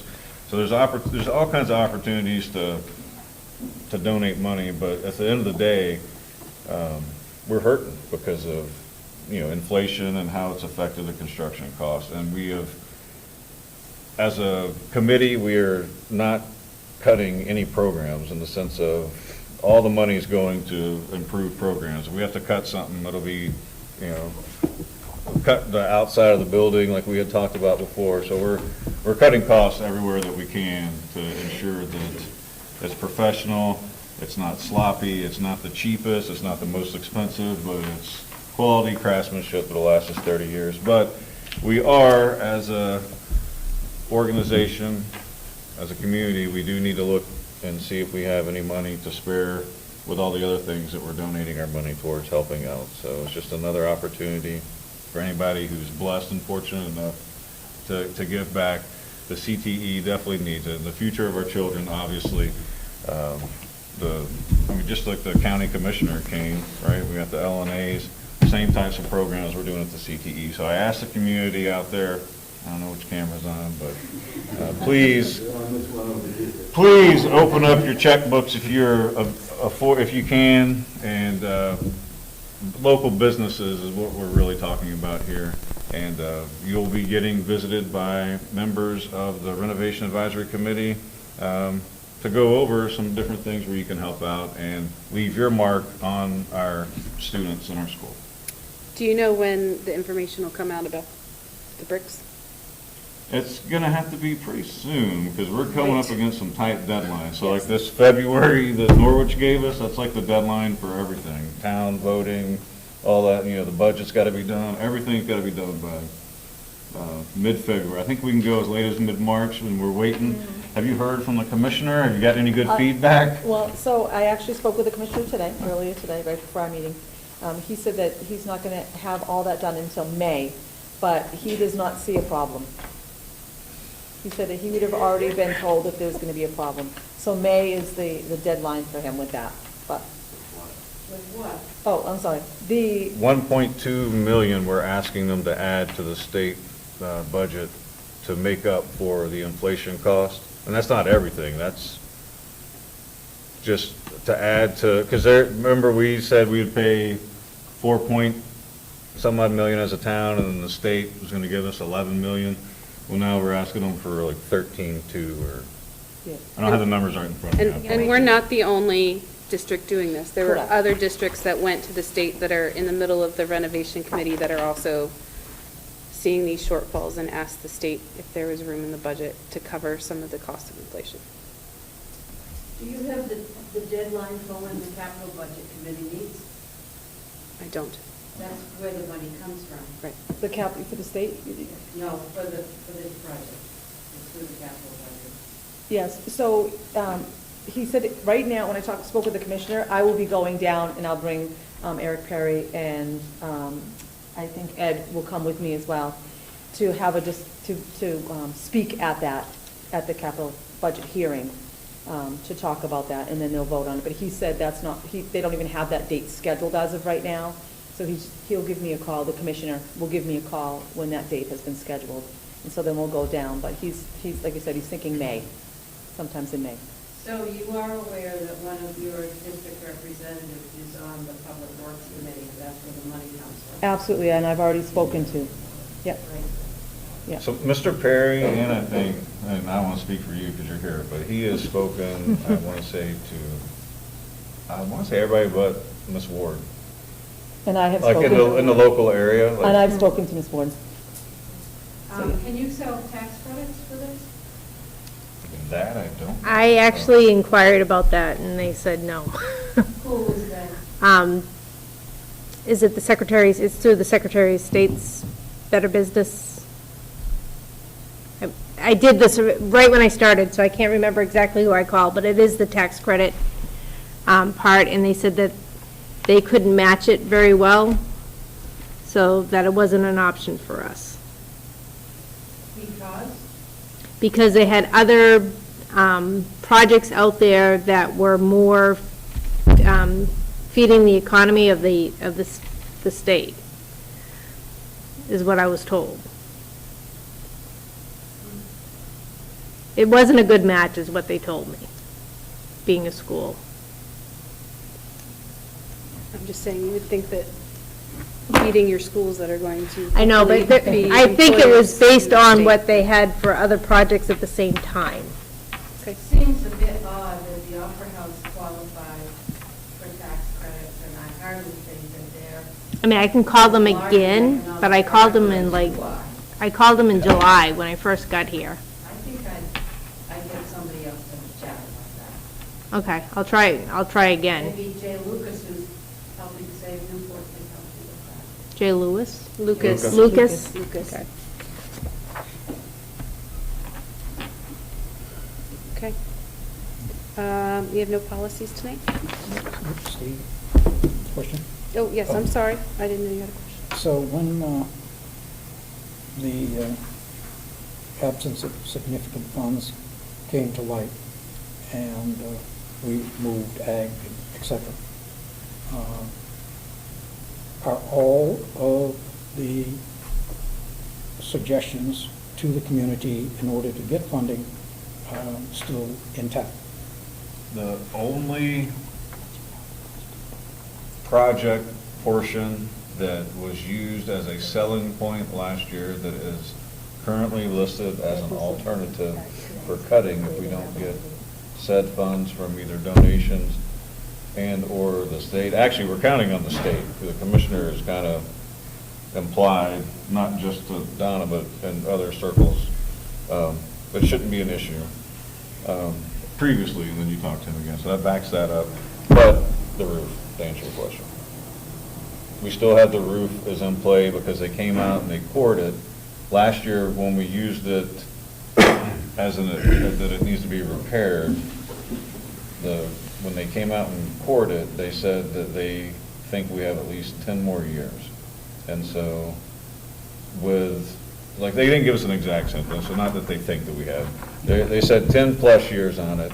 So that is an alternative now, because now that gives us 10 years to come up with the $400,000 for the roof of this one. Okay, so my understanding, the original shortfall was $1.5 million originally. Well, yeah, so the 1 point. And the state is now giving us 1.2. Well, they haven't. I wouldn't say that until it's in the bank account. Right, so if the state doesn't give us that 1.2 million, then we're gonna have to cut $900,000. So there's some if, ands, there's some contingency plans to move forward, but we have a list of alternate items right now that if we don't get any of the donations, then we cut the roof, we cut the elevator. There's things that don't affect education per se that we cut. Now, if they don't give us the 1.2 million that the commissioner seems to think that's going to make it into the new budget, then not only do we have to cut $900,000, so we have to come up with $200,000 more off of what we already have as alternates, then we have to cut something else, which might impact education.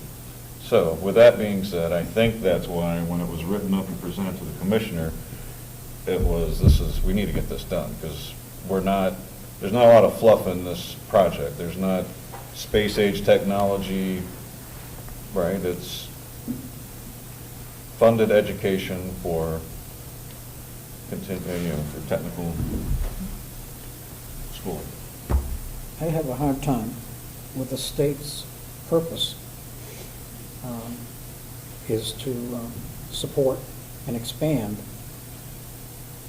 the CTE centers statewide.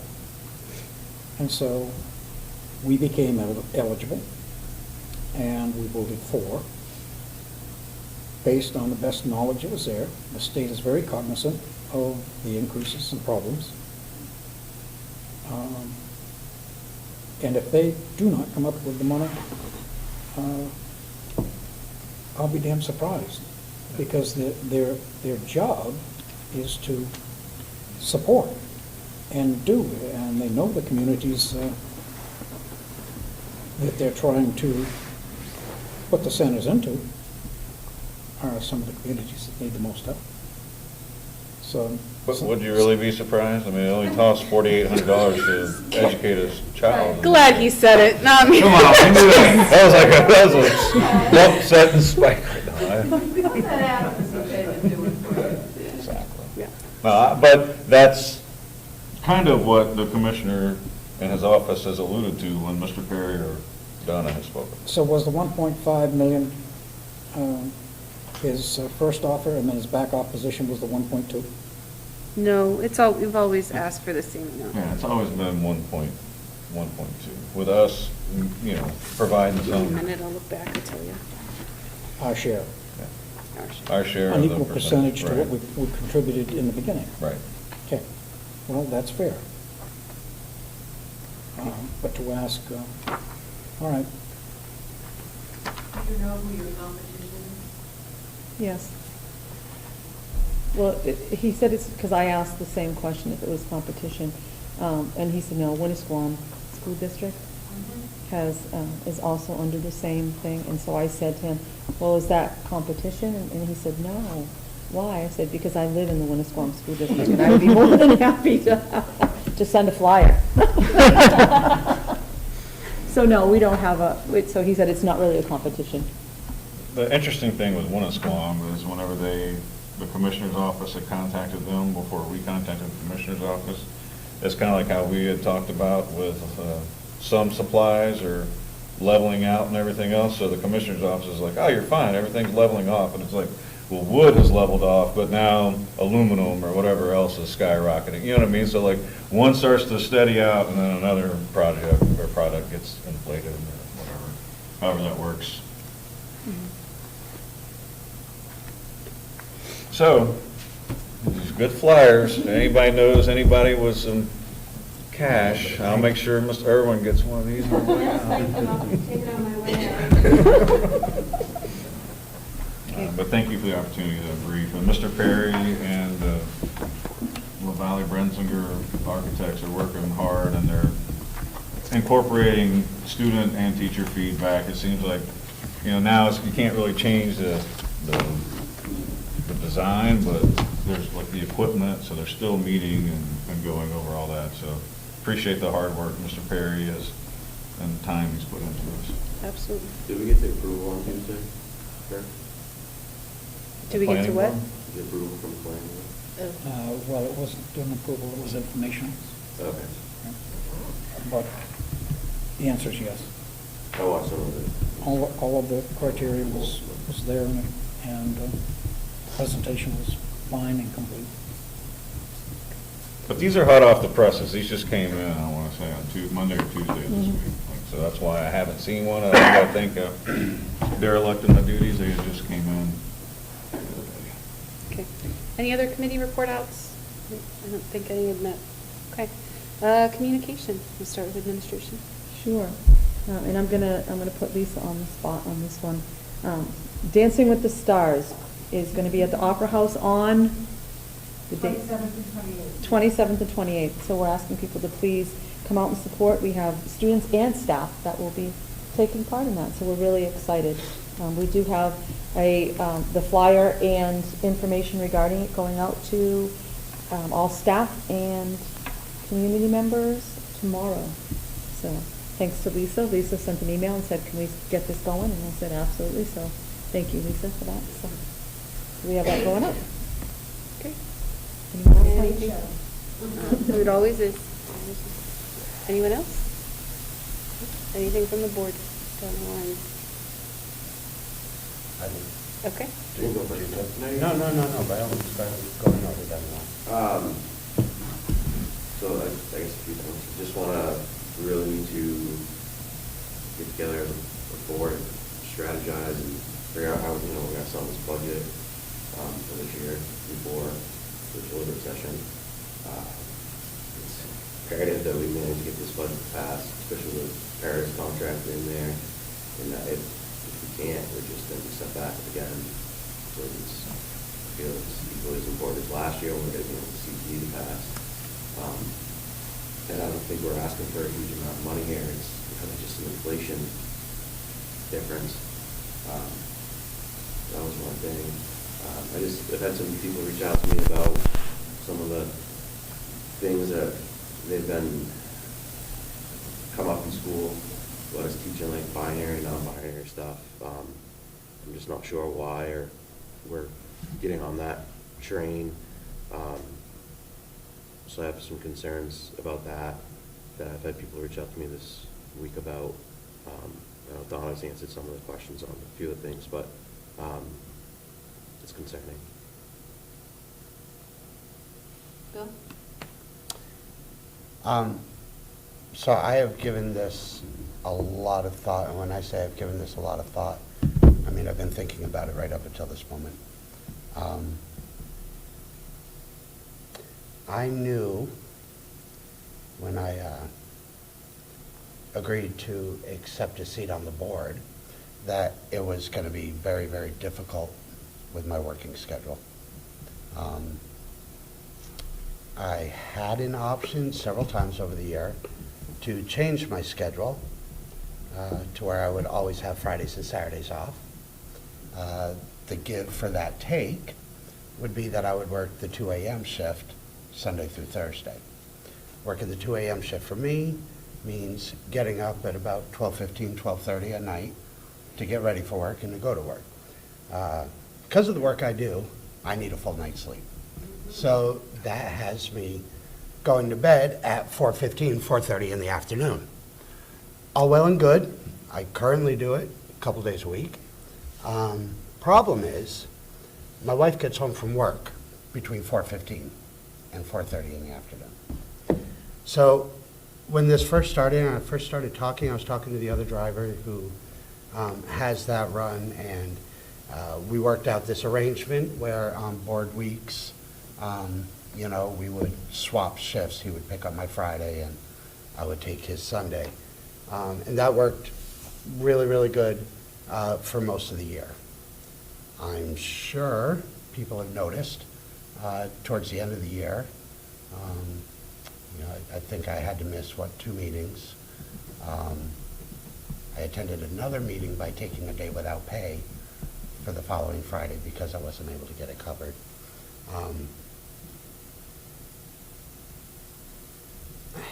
So this is kind of where my life breaks down.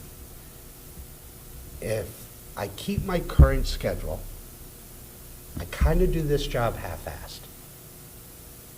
If I take the other schedule, which actually I just passed on today, so it wouldn't be for another 3 months, then I do my home life half-assed. And neither this job or my home life should be done half-assed. So, if I have to choose which I'm going to prioritize, and if I have to tell you what my choice is, then I feel sorry for you.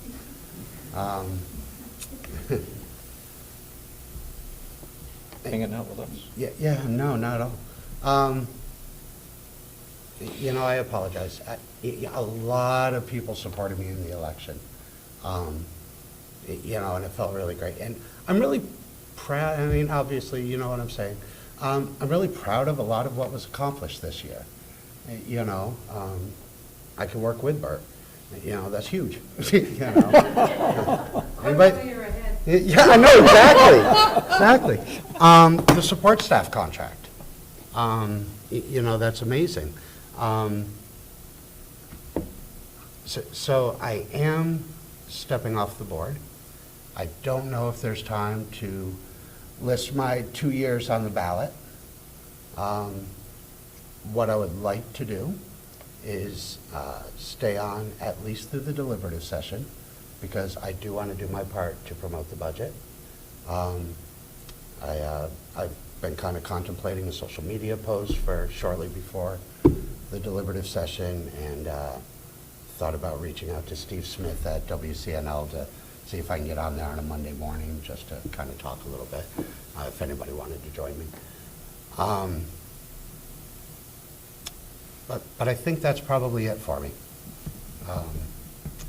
Really, I'm not, you know, I thought about, you know, staying all the way right up until the election, but with the deliberative session on February 4th, I'm not going to be able to make our second meeting in January because I can't do 2 weeks in a row.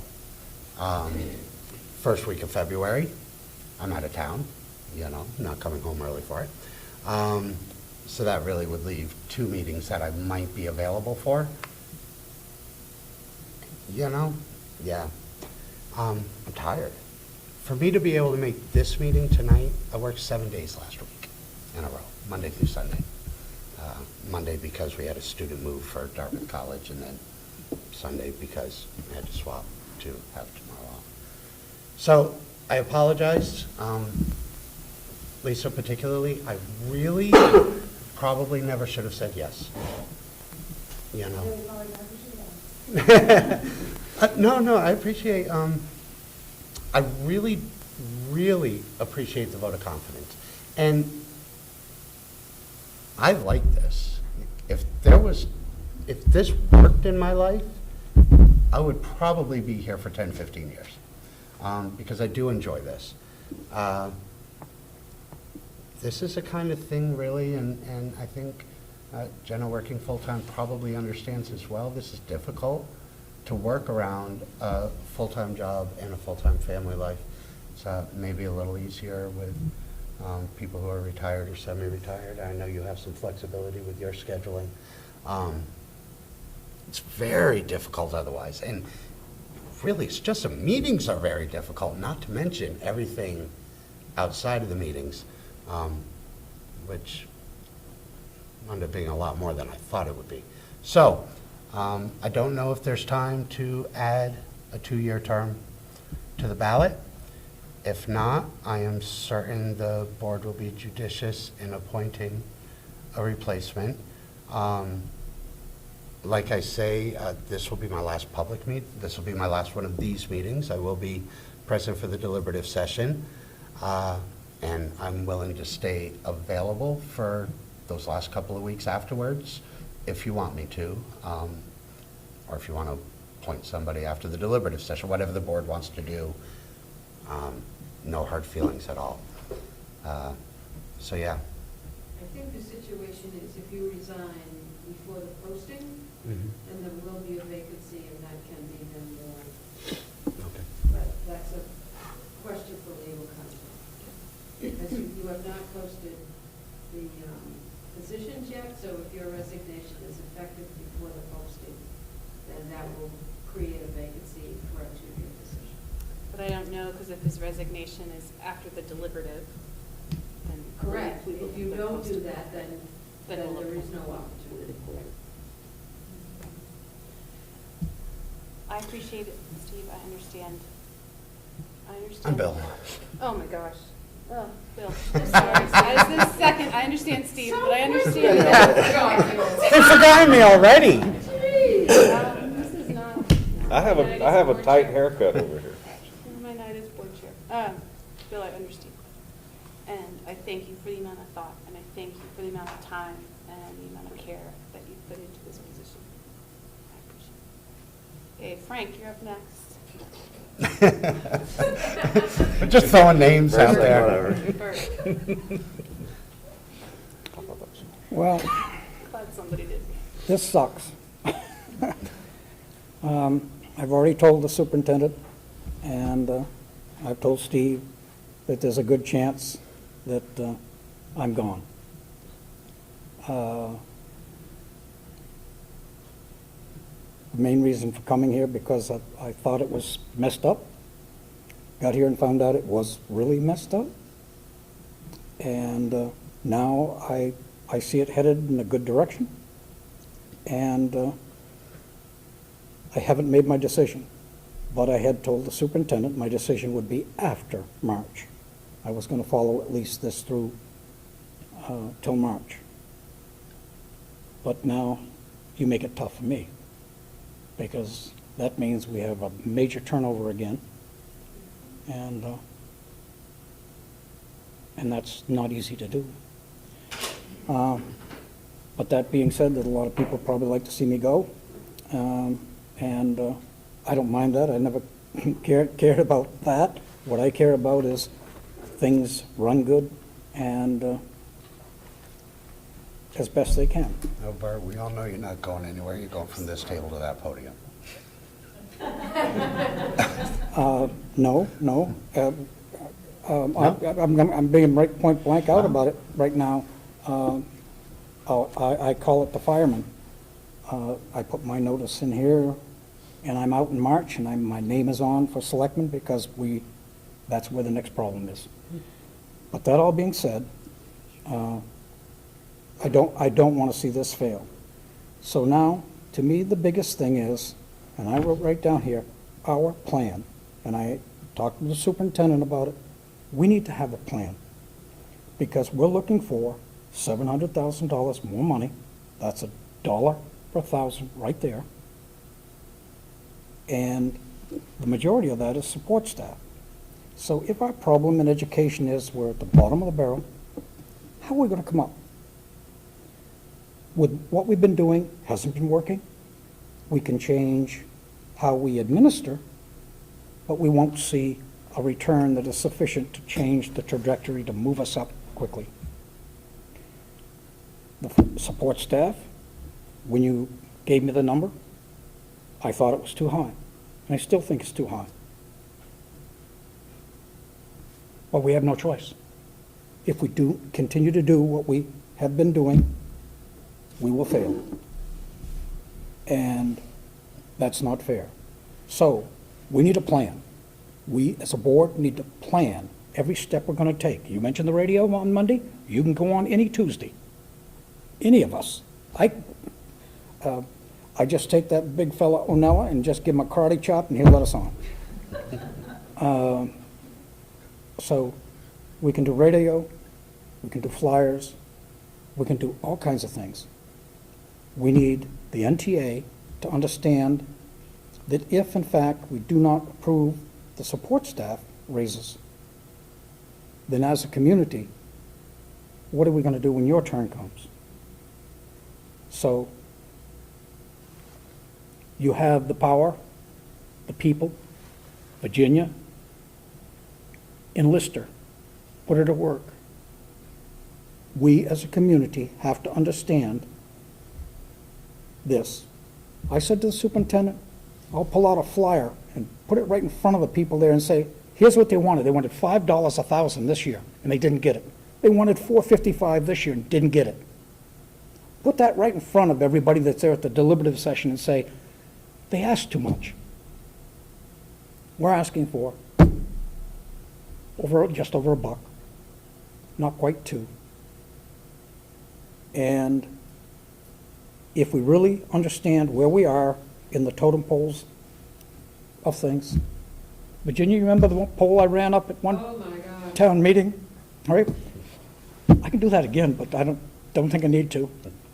An actual poll? An actual poll. I think you need to. Physical. No, please. It was a surveyor poll. Surveyor thing, you know, so it was marked. Extend, right? Extended. And I put it up there, 200 and some odd positions, and here's where we and everybody else was. And it made the front page of the newspaper, but people came to vote. I don't know whether that was up or down that year, Virginia, do you? I believe it was Jen. I think it was, yeah, 1990. So we need a plan. The board needs a plan. We need to ask the NTA, the support staff, everyone that's there, they bring their in-laws, outlaws. If their husband doesn't want to come, drag him. It has to have that kind of effort, because when we sat here as a board and said $2 was the limit, it was a different economy then. Yeah. The light bills now have doubled. The tax bills for some have gone up high. So the economics have dropped down, and our position is up here where we thought we could do well. So we have one of two choices. We either need to lower this and fail, or we need to bring everybody out and get it done. I think, So I guess I'll say this. I'll be a happy camper if it passes, and I'll leave. So there's a maraschino cherry. There's a challenge. come on, you guys We don't can't have to work pass. for this anymore. This is a done deal. Yeah, that's done. I just said it all down, and that'll allow me to go pester somebody else, maybe. So that's the rest of the story, people. I really think it should be fairly easy to promote this budget. I mean, because everybody's costs are up. You know, I mean, Only 200,000 of that increase is utilities. yeah, exactly. Like- You know, and so everybody's cost is up. So everybody needs to understand that our fuel is up, our electricity is up. And, you know, the increase to the support staff, goddamn, their expenses are up too, you know, at home. And so if we want to attract and retain We're actually staff. trying to sell 98 cents, You because know. default's an increase to 85 cents, right? Am I Yeah, correct I in think that? it- It's down Or $1. 87? Yeah. Yeah. Takes $1 off. So Yeah, they- I think it's like Yeah. So there's the reward for the person who doesn't want to pay, Yeah, so. Yeah. Yeah. so- 700,000. Yeah, but I think we can, that should So- be an easy sell. I make a motion that we come up with a plan, what we're going to do and how we're going to do it. I've been on the other side of the podium and done it a few times, and it takes an effort, but it gets things done. So to sit here and just say, hey, we're going to have a public hearing on this, and that's what the budget is, and then we're going to wait for the DLIB to come around, to me is failure. We can't do that. Well, I think that we probably would after we properly brief the budget, right? Because then there should be more pointed questions. If I understand the way it needs to be briefed, we'll be able to say, hey, Diane's gone, taking the budget, and we're now line by line, we can see everything, so it's gonna look like there's some crazy stuff going on, but we're gonna show you we've taken all these things out, and I think we have the slides. It might be just as easy as those 12 slides that show this includes 2 new teachers and moving all of our technology fund over to Chad. So that should, I think that should answer the question when the citizens are looking at it. So once that's done, and if we don't get any pushback or somebody may bring something that we totally didn't see, or, then after that, we should develop how we're going to brief it.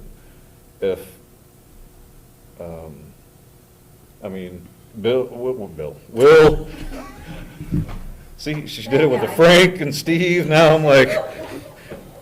Call me George. But you know that contract and you're passionate about it, and so that's Absolutely. going to be part of the brief, so I would suspect that you brief that.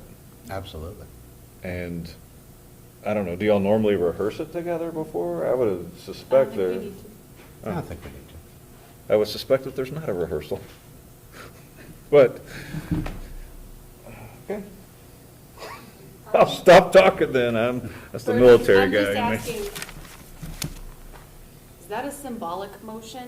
Because to have a motion to come up with a plan, is there a second, I guess? He hasn't got one. Well, I know what Bert's trying to say, and I've said it too, and I don't know if we need the motion, I just want, it needs to happen though. That I can be on board with. I mean, Yeah. so we all need to agree that it needs to happen. There might be whether we one more motion it or meeting not. that the chair person. Like, we need to, especially for the deliberate, but up to the deliberate session, and at the deliberate session especially, because that's when a majority of the questions are gonna come about. So, next Tuesday, there's gonna be a few people here, like tonight, I would imagine. It's the deliberate session when everybody's gonna show up. That's when we need all our answers. The presentation has to be flawless, like, this is why. Because the lights, gas is up $200,000. This is a part of it. This, so we can show all these things to everybody. There's no pork in our budget like the federal budget. This is bare bones, trying to keep the lights on, keep the doors open. Originally, you guys asked for, it was like 6 something, we laughed at you. And then we said, 250, we think we can sell, we're confident, you came in at $1.87. Like, we're like, awesome. You made it easier, $1.85. So, you've done your part, we've done our part looking through it. Now we all have to sell this budget. And like I said, the nice thing is, what, $1.02 off the default budget. So, it's $1 per 1,000 increase. It's not significant at all. Years past, we've had huge increases, and we're confident that we're going to get what we need to get out of this, especially with the Paris increase. I think that's huge. When we're staffed, 17 positions short, and you can go to McDonald's and make more money. Well, you heard tonight, 14 years old. Yeah. They were making more than I was when I was a substitute here at the school. Seriously, like, more than double. Well, to the guy over here at the end, somebody calls and he's got a problem with drainage. and you say, yep, I'm in the car, I'll stop over. Maybe the plan would have been that you went home and got the truck. You know, it's, hindsight is 20/20. And to the military man here, all of a sudden you've got a problem and you got to attack, and the tanks are being made by somebody else over here and they're not made. I'm not talking that it's a lot of work, but a plan. Who says what, who goes on the radio, who does what. If it doesn't pass, we fail, because the support staff raises go down the toilet. And when that happens, guess what? So. You don't approve, possibly?